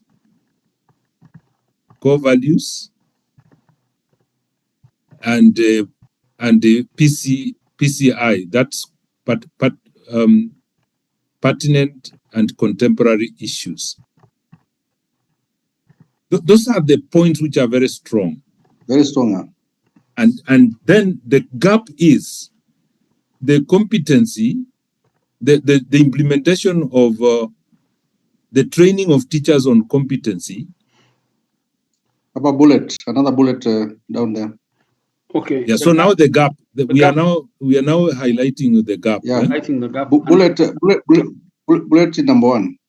Bullet number one. You're sure we don't want a different bullet? No, bullet so among those bullets you had another bullet. So for the gap.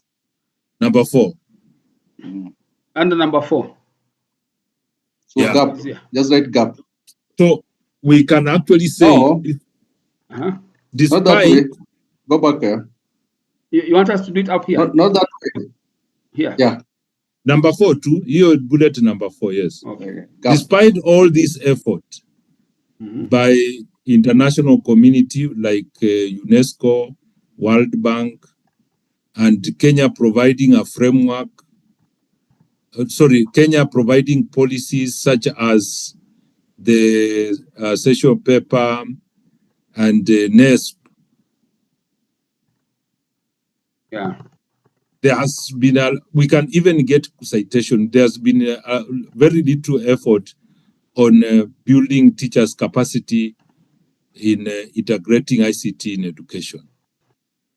This one we can actually get. I think I read something somewhere. There's been a very little effort on the ground to train teachers on how to integrate ICT in education. Okay. Yeah. Now, the bullet that stands alone is bullet number. You see, number on competency based. I don't know how we have mixed it with UNESCO. These are all examples. They just have, you see the bullet. Yeah. No, you see CBC. Yes. CBC will come in as a justification for capacity building. So I just add it as another bullet here. CBC. As a. You have it. You have it. Unaona, CBE. You have it. Unaona number. You see bullet number 2. Yeah, it says CBE. And now this is CBC. Yes. They're different, isn't it? I don't know whether members you can see what I'm seeing. Yeah. You have mixed up because CBE should stand alone from where you are highlighting up to pertinent and contemporary issues. I see. Up to here. That should stand on its own bullet. Yeah, because we want now to justify why we need to capacity build the teachers. So I can put it down here as a justification. As a build up to a gap. You know, we said now when we want to point out a gap, we have to say what is there, and we say what is missing. What is not there? Yeah. So CBC. Yeah. I wanted you to put bullet number 6 that Put will now blocks. talk, that will point, let the CBC alone there. Let the CBC remain there. Okay. Don't cut it. So you have Those gap are, 1, gap 2. so gap 2, yes. Okay. Gap 2. Okay. And this gap 2 will be speaking to objective number 2. Okay. So gap 2 will be, there has been existing capacity building of teachers. Yeah. There has been existing capacity building of teachers at both primary and secondary school. Okay. Some implemented by the Ministry of Education and others by Teacher Service Commission. Yeah. The model used by these capacity building initiatives is based on face-to-face. Okay. It's based on face-to-face delivery mode. And have faced rejection by teachers. Yeah. Furthermore, it has faced rejection by teachers. Okay. Yes.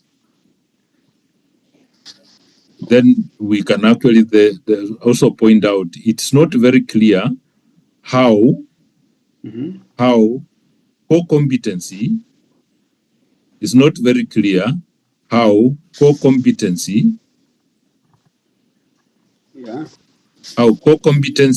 value education,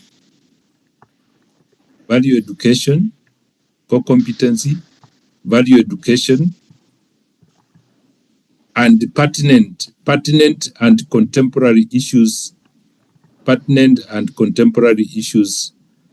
are effectively taught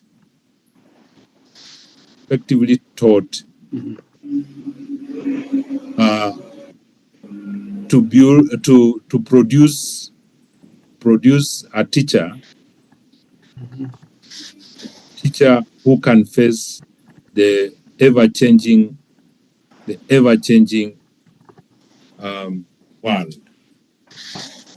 Okay. Produce a competent teacher. Competence. I see. Produce a competent teacher. Okay. But by the way, the rejection you can say it's because of the main issue, Prof. Nyonje, has been the issue of funding. Who funds this? Is this a teacher or the employer? That has been the issue. Yeah, it could be that, but if we take that one, then it will limit our direction. We can actually say the rejection is that there's no clear framework. There is no clear framework, yeah, sure. Yeah, which can include that. Yeah. Clear framework of implementation, eh? Yes. Okay. Maybe meantime, Abby can also be thinking about something from Ethiopia, whether we have captured the state there, or you can bring in something integrated. Actually, the ideas are almost similar, and I think the issues raised can address the problem here in Ethiopia as well. Okay. But Abby, we need also the policy, kind of policy that are speaking to teacher development, so that we don't point out like UNESCO can be very common, World Bank can also be very common, but when we come, I don't know whether you have CBC framework at Ethiopia. We have as well. Then what is the capacity? How is the implementation of building capacity of teachers on this? It is actually recently introduced to the curricula of the basic education. That means the general education framework, and the teachers are not well equipped with that CBC and CB issues. And I can say that there is a great gap.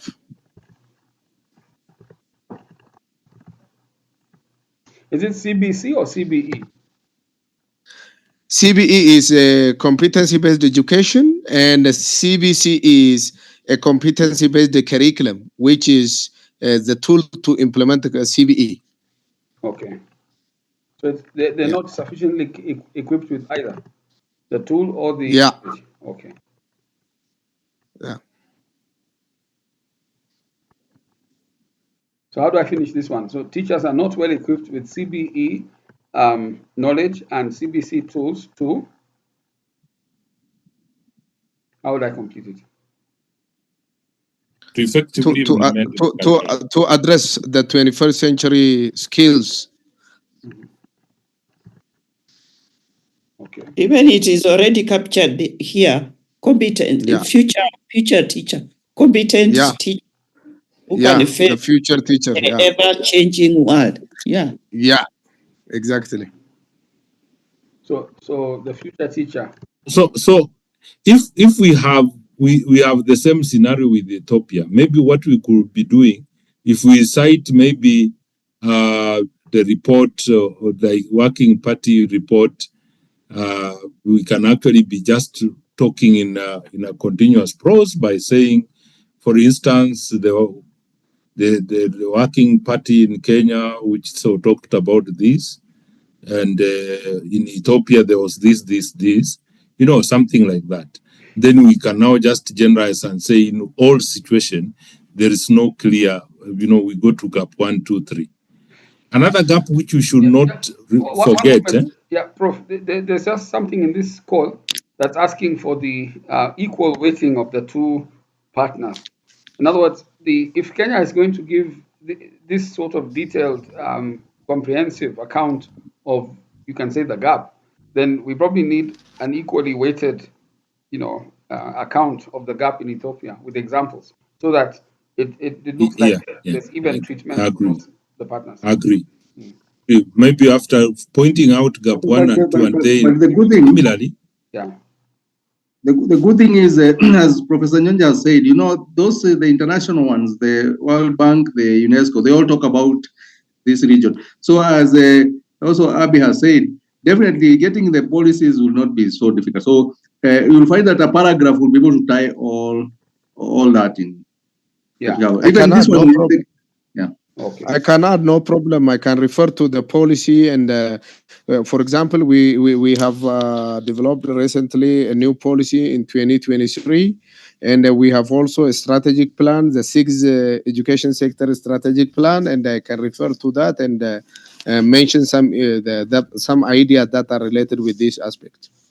Okay. I wanted also to talk about a gap which will go now into explaining objective number 3. Okay. The gap is just to go to number 3 and pull down number 3 and create a bullet there. The gap is the current situation in Kenya is that the capacity building that there are two levels of teachers, those who already know about CBC and those who totally don't know anything about CBC. And this speaks to a framework, because a framework is supposed to equally impact all the levels of capacity building. So that can speak to the framework. We need a framework because when you have teachers in primary school and you look at some have total skills, others don't have skills, then there is a problem. Okay. So what do I say for? So So right now, the teachers in secondary school in schools have no skills. They have no idea on how to implement, and the capacity building of those who have skills was like a sensitization activity, one-day activity. Oh, I see. So like a sensitization activity, yes, not which cannot give adequate information to teachers for the purpose. So therefore, in future, there's need to have a framework which can guide the teacher development so that they equally access training in an equitable way. So, Martin, I don't know whether you're getting this. What Prof is saying, there's no framework at all. Yeah. To capacitate teachers. Yeah. It doesn't exist. Yeah. Yeah. So I wanted to add that there is no framework, but I think the gap here also is that we have fragmented teacher capacity building initiatives. Yeah. Yes, like we have in TSC, then we have semester, and so coordinating ministry. so that, Even ministry came in with their bit, so fragmented actually. You call them initiatives or programs? Initiative programs, initiatives. Maybe initiatives. Okay. Okay. So by the way, in objective 2, maybe Martin. Yeah.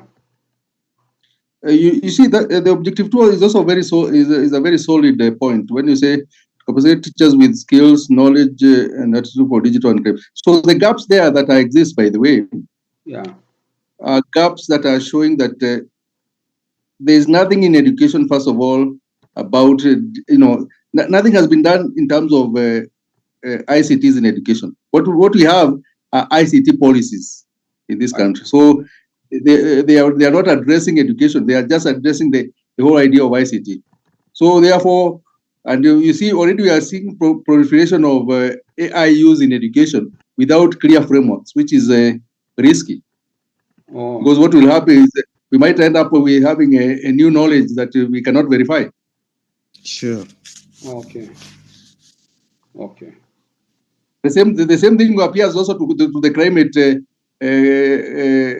We have climate education. We have any deliberate education on climate that is there for teacher education. So I think those are gaps. Okay. Like the school greening factor. We need school greening policies and what have you, and model to be able to enhance climatic change education. And by the way, you see, this has been a world issue. The people keep on going to COP22, COP24, but when it comes to schools, they don't even understand what COP is, what credit rating is, and all that. Those are things that they've been talking about every now and then. Okay.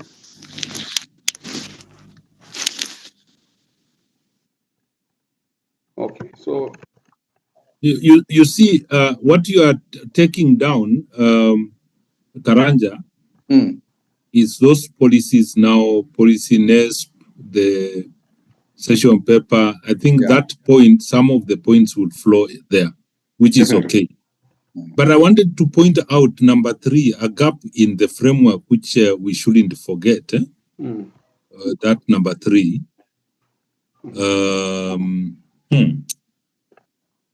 Yes, it is this, that universities, which are capacity building agency for the second school, particularly in Kenya and Ethiopia, as they are implementing the CBC, they have already changed their curriculum to address CBC. Some are still struggling, but there are teachers in session who do not know anything about CBC because the curriculum have not been rolled. The same teachers are graduating and going to schools that have already embraced CBC. So there's a gap. This calls for a framework.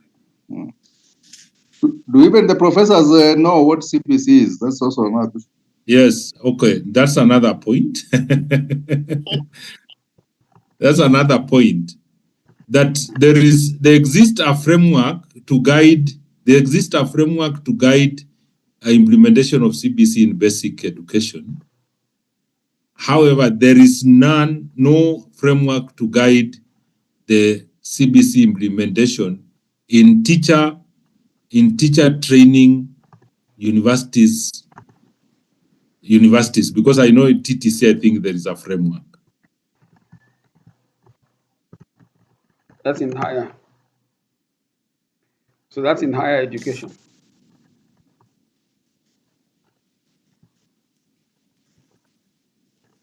So you have a framework. We have a framework at basic and none in higher education, where the teacher training is happening, where the teacher training issues are happening. Of teacher. Okay, it's where the teacher education domiciles. Okay. So what we did is that we put the horse, the cart before the horse or after the horse.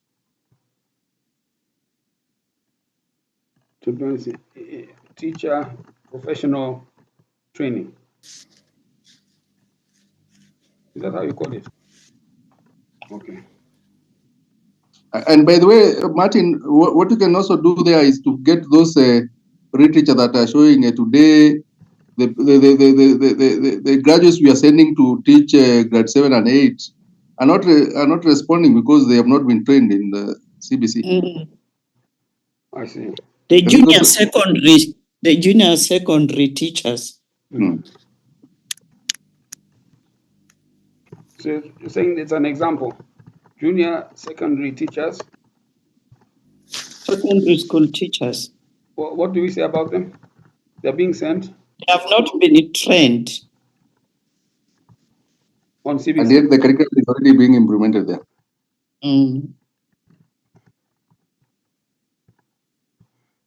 Okay. And then number 2, under there, where you said there is nothing in education that has been done under climate change factor, we need to recognize the fact. Climate change, yeah. We need to recognize the fact that there are a few initiatives among schools who have adopted the school greening initiative, but we need to come up with a policy and frameworks to be able to integrate the schools or to entrench the schools in climatic change initiatives. Okay. So some schools have adopted the green transition. Yeah. Is that what you call it? Yeah, they have adopted school greening initiatives, school greening initiatives. So everything they do, it is about the school. It becomes a theme, and all learning and everything is just based on school greening, which is something to do with the climatic change. But that is just adopted by a few schools. Majority of schools. So we need a policy framework to guide what? Yes, to guide the entrenchment of the school greening initiatives into teaching and even learning, into teaching.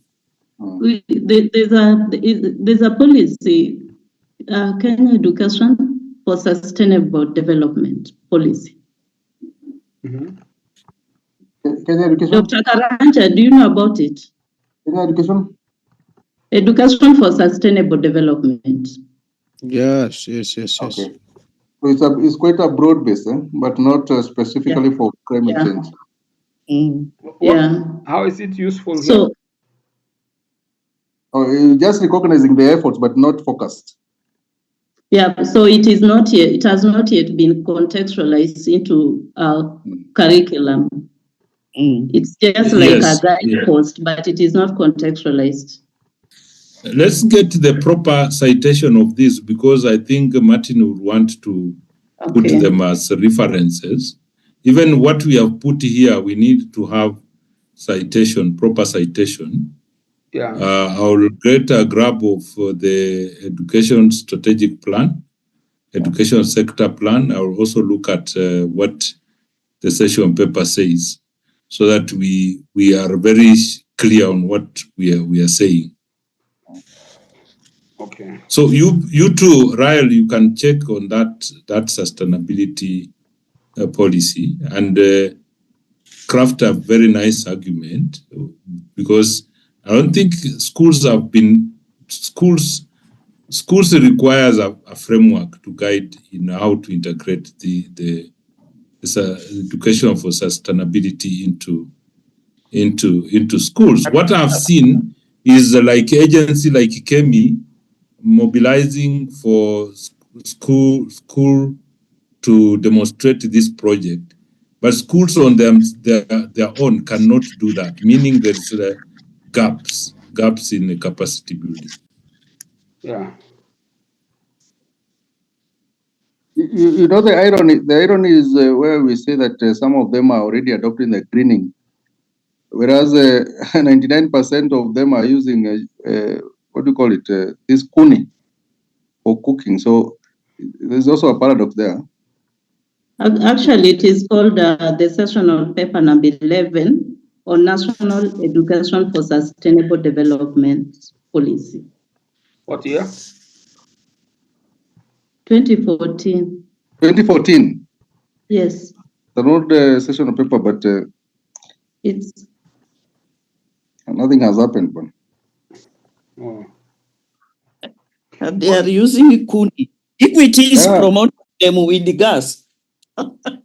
what I'm saying, what I'm saying, you find that, okay, for example, some of we would, there are other alternatives. Even they would have been using solar or any other, but Biogas. in any case, kuni is more expensive than the gas, by the way. Are we okay with this alignment? We have looked at comments for number 1, 2. How about number 4 here? To engage stakeholders in a process of advocacy for policy change in teacher development programs. I think this will be the most opportune time now to bring all the other stakeholders, besides the ministry, all the other stakeholders, even those associations and all those, to kind of now uptake the issue of influencing the policy itself. Okay. Influencing the policy itself. So who are those stakeholders you are thinking of? We can say public and private actors, to come up with activities and initiatives that would be directed towards influencing the policy. Even universities and all training institutions. We need to see a lot of conferences, a lot of research papers from these people. and another group that have been silenced. So we are talking of integrating indigenous knowledge, but we really don't engage the cultural partners. The local community. Yes. Local communities, cultural partners, traditionalists, all those people are very important. Sure. Parents.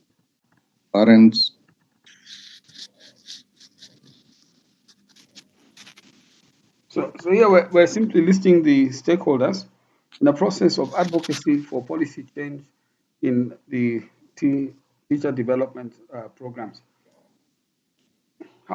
You had mentioned we engage them through workshops. That is one thing, and there has to be also a platform where all the stakeholders that are having stake in the education sector can have a say, and that system should also be developed.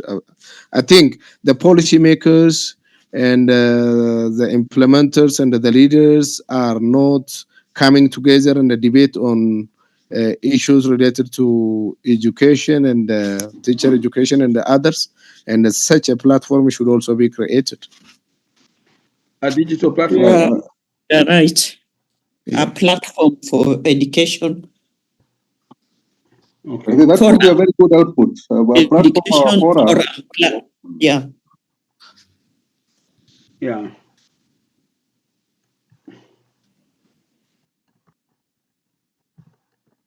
You have any other point for this?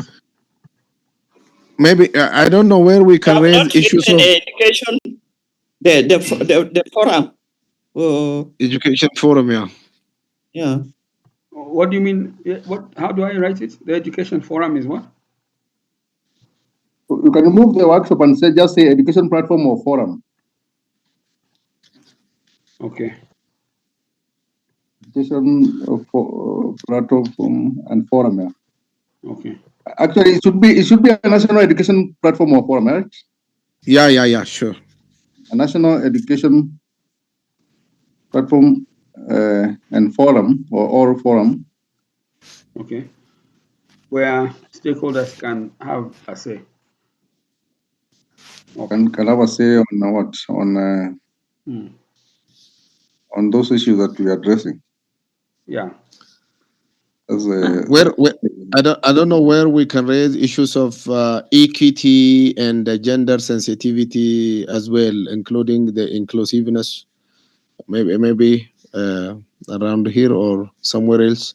It is better to address issues of equity and the gender sensitivity and including people with special needs and related issues.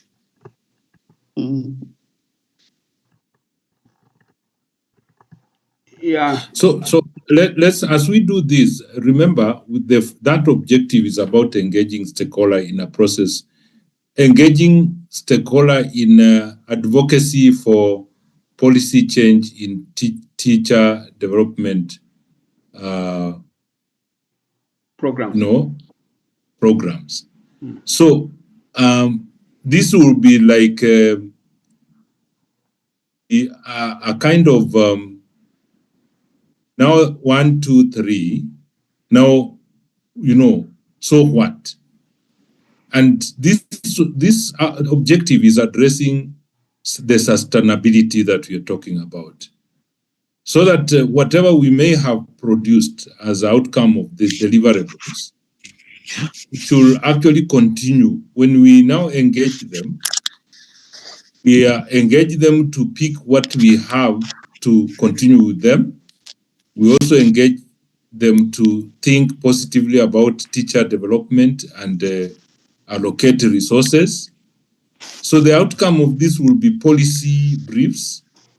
It could also be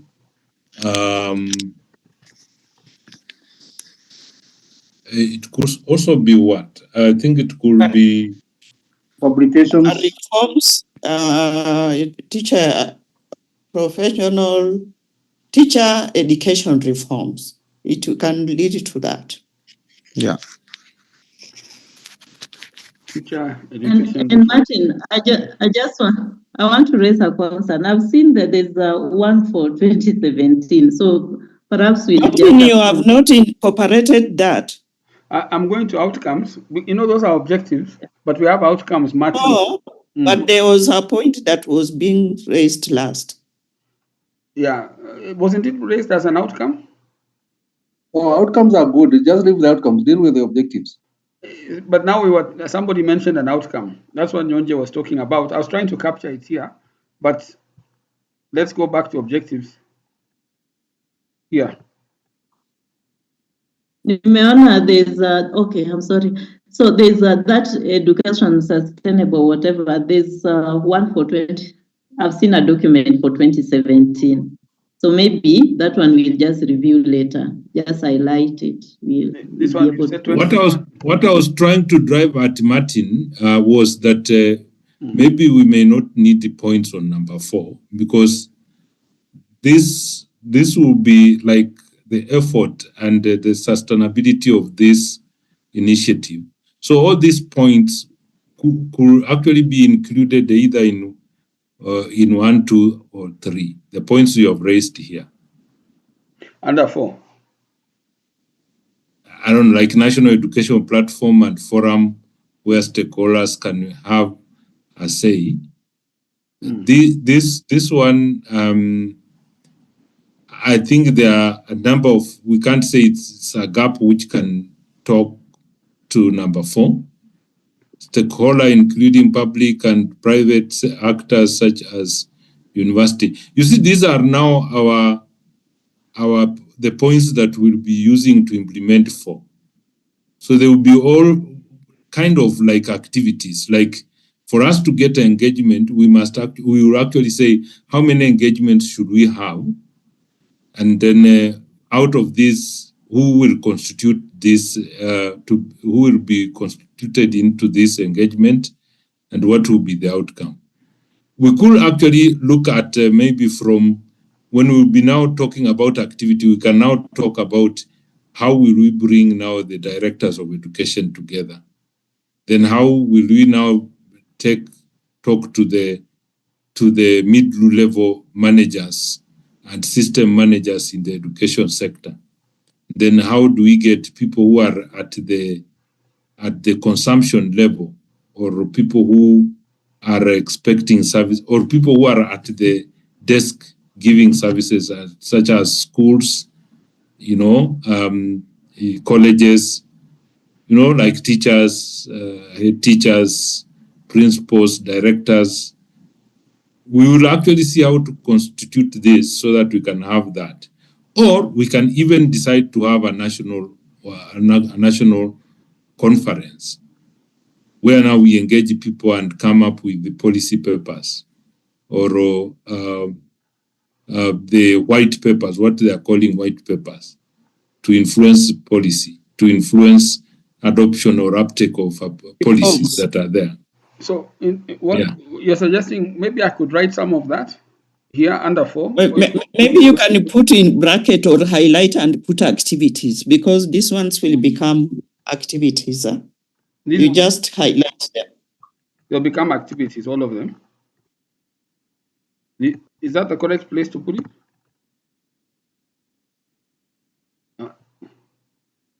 And then now we list these ones. Is that correct, what you're saying, Prof? Yes, that's correct. Okay. All right.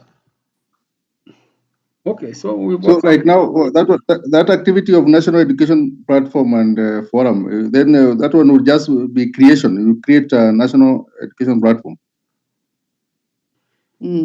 It's an activity. An activity. So just write create there before national. Yeah. So, okay. Then this last one is an activity to address issues on equity and gender sensitivity. I don't know, the issues, we're looking at teacher professional development, and now we're saying we look at it through a lens of equity and gender sensitivity. Some of the things, gender doesn't feature very strongly in this proposal. We feature equity, we feature cultural values, diversity. That's an area of cultural values is featuring. So the lens we're using is maybe what I'm questioning. I think gender has its place, but I don't know if it's represented equally across the document. So the issue should be inclusivity. Yeah, inclusivity, maybe, yeah.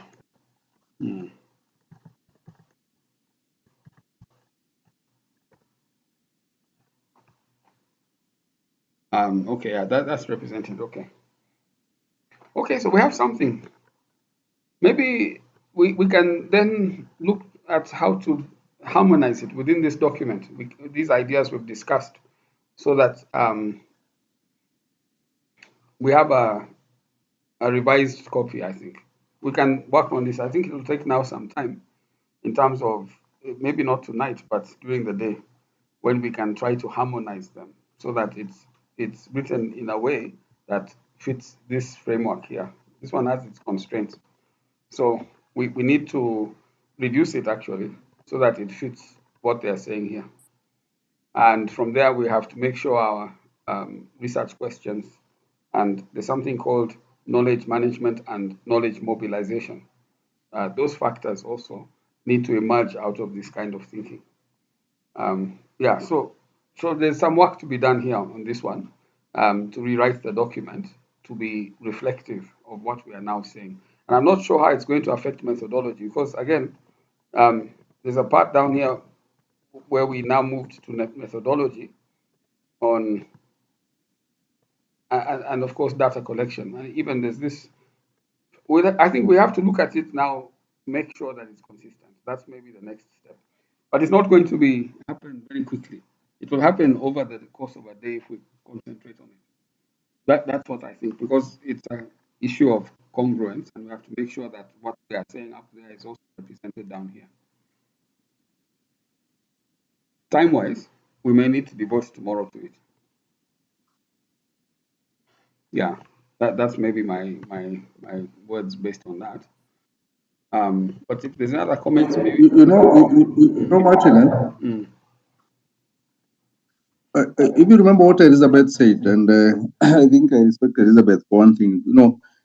She said that now the line of thinking that is in the team should be consolidated by one person, right? Yeah. So that even now, when Professor Gatune picks this document, it will be the document that we have got. So what you will do now is to try to fit in, because we know once we have touched the objective, everything else has to flow into those objectives. The rationale, the method, and everything else. So your work would be now to kind of harmonize. Yeah. The document now to what we have just said. Once it is flowing like that, everything else will now fall in place. Yeah, I agree with you, but there's a human element. You see, like Gatune is not here, and Gatune has strong ideas about what he wants to do as he's the chief investigator. So when you say harmonize, so we've come out with a strong description on what we should do in terms of objectives and outcomes. Now he has to actually buy into it. That's the reality. And when he sees it, he has to see now where he wants to modify and where he feels it can work, what doesn't work. If he can buy into it, then my job as a coordinator is simplified, because then I can now harmonize what we have discussed today with what he is now saying he can sell to his own people. Gatune is at a stage of. But you know one thing that we have done, Martin. Yeah. We have not changed the spirit of the document. What we've just done, we have just aligned it into the educational outcomes that we would desire, right? Because one thing you have said we desire. Karanja. Yes. Karanja. Yes. This is what I'm expecting. What we have done. Can Martin flash what we have done? I know there's work that Ryle is going to do. I know there's work that Professor Pata is going to do, and I know there's work that I'll do. Then Abby will look through and include the perspective of the Ethiopia. What we have done is the cornerstone of this, and then the rest can be aligned to this. And we can give ourselves like tomorrow. This document, is it part of the document which is in the links that we have? Yeah, Martin. Yeah, it should be. Martin, the points we have raised, I don't know where you are. Points that we have been taking in bullets. Yes. We need to concretize that. Yeah. These ones. We need to concretize. Where are they? They're in the document. They're actually at the top. But I'll have to reorganize this document. But they're up here. You see, these are objectives which we had mentioned earlier. Then we just made these bullet points to inform. This bullet is what I wanted us to work on so that they are very clear. The bullets, let me just suggest, the bullets are informing the research problem identification. Yes. That's what they should be doing. But what we are saying, we have written like rough notes. We have written like rough notes. Yes, they have not been synthesized, and we need, once we have synthesized them, then you pull this objective. They will, the objective one, we have just put there as placeholder to help us focus the statement to that objective. That's correct, yeah. Now, that's what you have been doing. That's very true. So that's one level of congruence, but there's a second level of congruence that aligns it to this document here, which has its own framework. This one. This is now Annex 1 of the call. See, at the stage we are at in this call, we have to start. Yes. Martin, yes. what we have been doing, can you look at the bullet number 1? No, Yeah. where you have been. Yeah, this one here. That one. Bullet number 1. Where you have vacated. Where you have vacated. Eh? Oh, I see. This one. Yes. Yeah, so this one. You see that bullet number 1? Yeah. The points we have written are actually in line with this bullet point your bullet number 1. Mm. We have given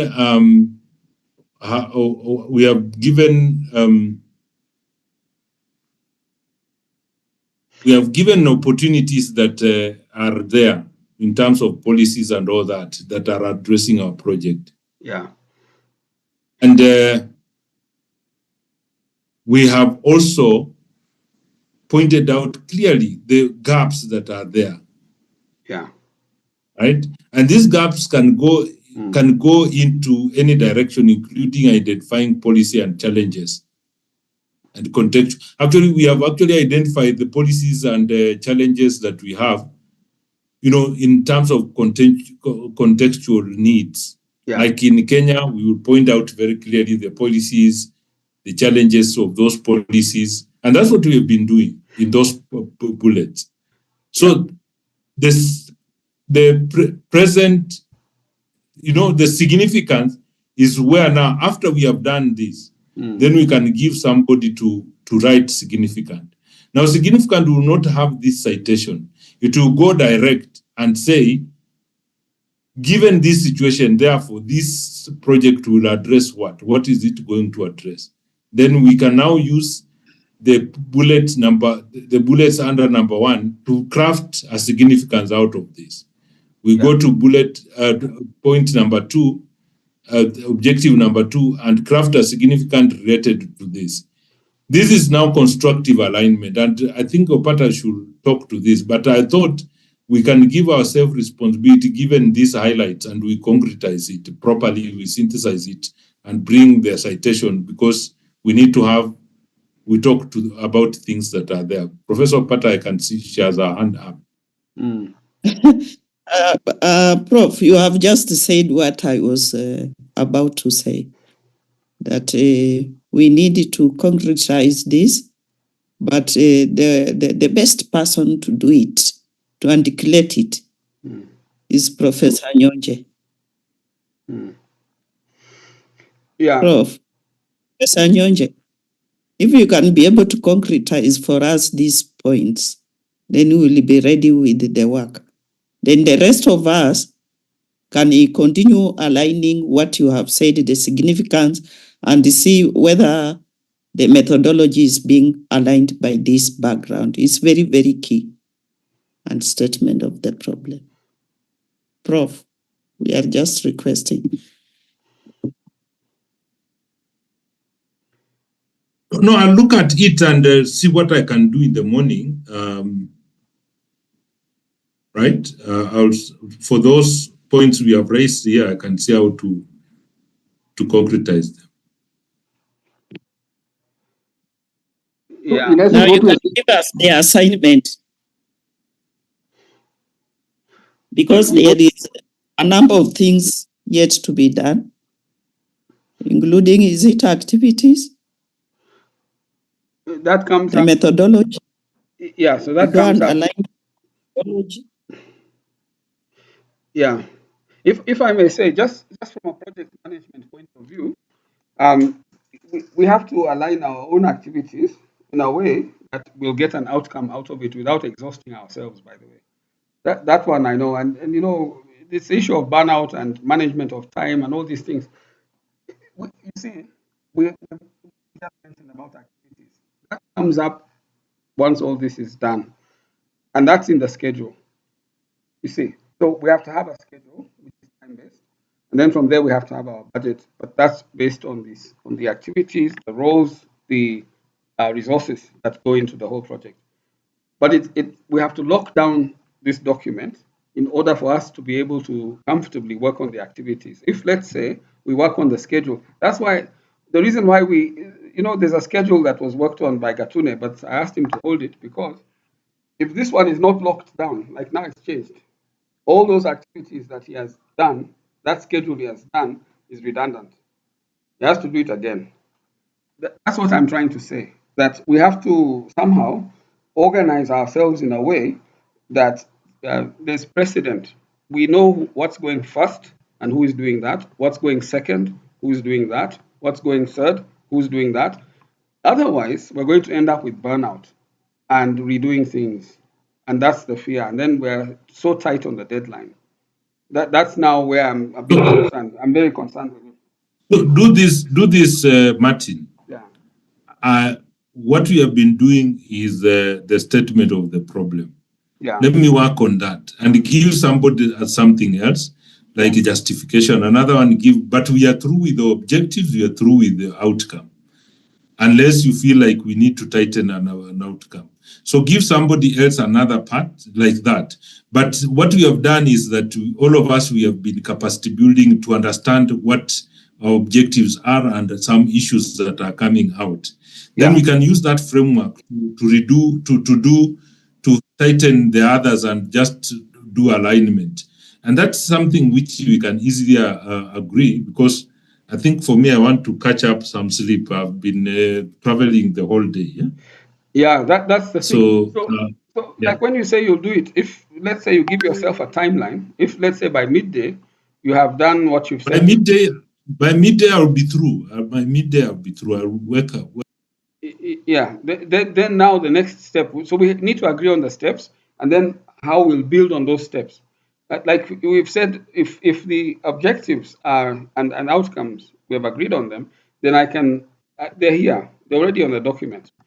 So that one I won't even affect. We can keep them. They're down here. But there are parts to this document that we need to also look at. You see, like now we have the research questions. We have spoken to them.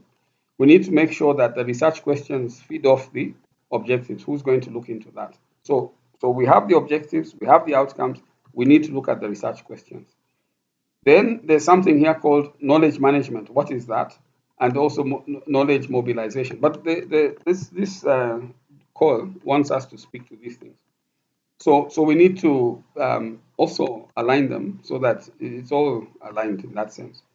Again, so I think it's if the first is Prof. Nyonje going, and you're going to make sure that those bullets are speaking to the problem statement. That can be a starting point. Then from there, we can, and we're going according to this. So we can then say, okay, you're writing, you're aligning the objectives to the research problem identification. And that means you've got to make the problem an opportunity statement. You've got to speak to the knowledge gap. And then, of course, you've got to, I mean, if it's not you, then somebody has to volunteer to do this one, which is the significance of the research. And then now at least this block of knowledge or this section of the proposal is done. Then we can now go to align this part of it. Martin, to help to move, because I want to leave. Yes. Can we just say so and so pick this, so and so pick this, and then we work on it? Okay. People will figure out. I think we have been capacity building each other. So that's true. We don't, like now the two bullets, the ones that you are flashing, and the significance, I can work on those two. Okay. Even let other people pick on me. Okay. Yeah, please. Okay. Then other people can now let members volunteer. Yes. Yeah. Because here we have what we're calling research purpose, and these are the objectives. And I can work on the objectives, the research question, knowledge management, knowledge mobilization, those things. This one I can work on, just to make sure that what we have discussed and what you have probably put up there are in harmony. Although it might still be a collective exercise, but anyway, I can still help. No, you can start off. You can start off. Yeah. Now, what else do we have to be worked on? Now, once that's done, then comes methodology. We have a methodology that's written there, but it might be affected. So we need to ensure that it is still relevant. It's there, but that's in the document, you see, and it's 2,000 words. And they have so could we give that to Professor Pata and I don't know what else do we have. There's also Gatune. Professor can work there with the RIAL. Yeah, Gatune has written. No, I'm just looking We can- for some way in which we can start. Maybe we rest and then we focus on it. Yeah, sure, you can. So yeah, maybe as a strategy then, when you're writing this, it's good to consult with Gatune, in the sense, or even look at what he has written, partly because he's the principal investigator. And it's just good to be mindful of him when you're actually writing and making changes to what he has done here, so that he doesn't feel that he doesn't recognize what's going on. I don't know. I'm just saying, because it's a human element. If he comes and he himself now starts to tear things apart, we will not move. So yes, I'm accepting. Maybe Opata and Rael can work on this, but there is something there, and maybe you just need to be mindful to see how you can adjust it to fit what we have got. Then it's okay. It's not a simple exercise, maybe is what I'm saying, because there are very many perspectives now, and we have to make them all marry. We have to make them work together. That's maybe what I'm saying. But if we do it, devote ourselves to it, we can solve it. I think there's something. Martin, Yes. Martin, Yes. may I just ask, what would be your proposal, given what you are presenting? What would be your proposal? Status quo, or we make revision? I think we need it to be clear. No, I think we need to make revision. I'm only nervous of the time. That's all, Prof. It's very tight. And tomorrow, like for example, I think we all have to go to our universities to get these signatures and these other documents in place. So in a way, it's not like we have luxury of time. If we can agree, I'm for the revision. In fact, if we could harmonize all these things, it would be so good, because we become a performing group. My fear is that it could become troublesome when people feel either people are not doing it, or the people are pulling and pushing, and then it becomes something that is not workable anymore. That's my fear. But maybe I should not react to the fear. I mean, just say we will do it, and we make sure we do it, and that's maybe what I'm saying, Prof. But I think it's good that we are all contributing, and that it looks very rich with our perspectives, and it looks even very strong when we do it this way. So I'd like Martin, Martin, yeah. maybe we can have it this way. You see, Prof. Nyonja has said clearly he'll work on what is that first part? Yeah, he's working on this one here. It's called research problem identification, which has 3 Very parts. good. Now, what I'm thinking, if Prof. Nyonja is able to work on research problem identification, Yeah. that's clearly state the problem and present the whatever, right? Then we come to the objectives, which by the way, what Professor Nyonja will be doing, he will be putting meat into what we have already done. So if he works on the first one, and then the second, the research purpose and the objectives are clear, what you need to do now is to talk to Gatunen right away, and tell him already the objectives they have been refocused, right? Yeah. So that now, as a PI, he takes over, or rather gets a mind that he needs now to take the document and the work now on the design and methodology. Because at the end of the day, he has to take in what I think the educationists have said. You see the point? Because if, for example, if what we have discussed today, Elizabeth had what we had discussed today, she would already be having a budget. I think that's why it was very difficult for her to get the budget, because he was not seeing the activities. But with this, what we have done, at least everybody can see the activities, right? Yeah, we can build on that. Yeah, no, that's a latter day event. Even you've jumped, because we've got. You see, we have objectives and outcomes, but in between are research questions and maybe even specific objectives.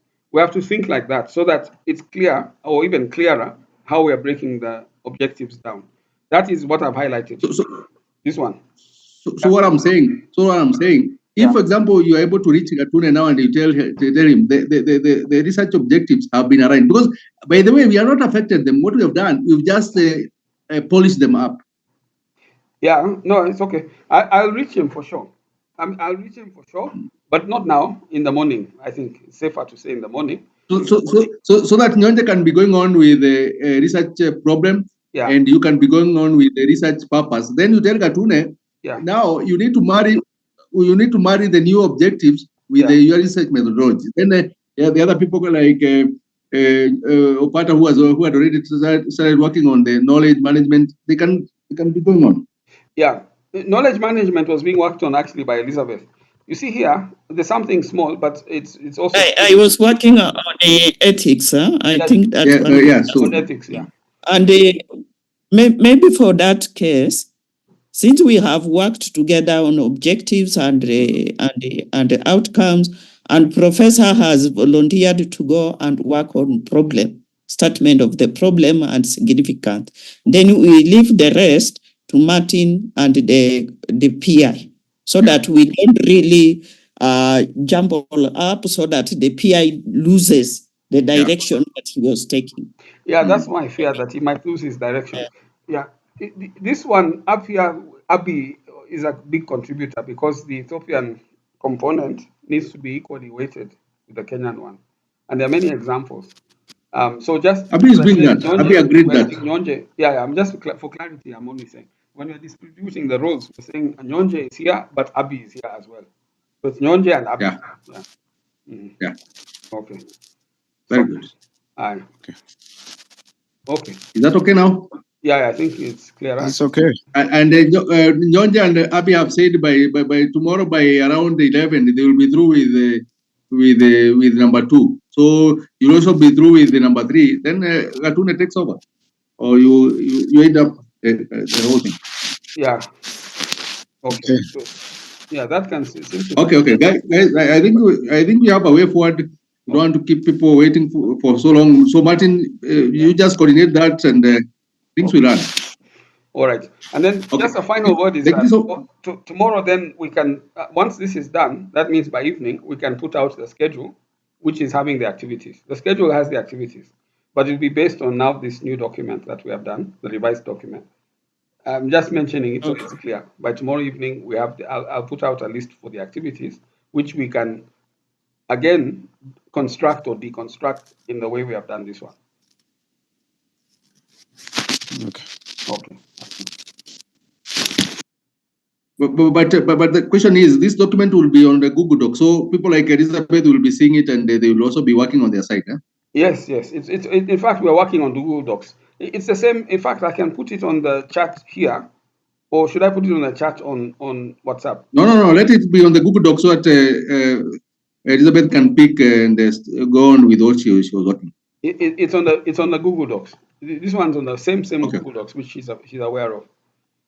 Yeah, but if some people are not clear or where or how to reach it, I can just put the link to it again. Maybe that's what I'm saying. Okay. That's so, friends, good night, and let's see how things develop by tomorrow. Prof. Nyonja, thank you so much for guiding, and Prof. Opata, Dr. Abi, and Lyle and Martin. Thanks so much. Have a good night. Thank you very much. Thank you. Thank you for your time and the contribution. Thank you. Thank you. Bye. Right. Good night.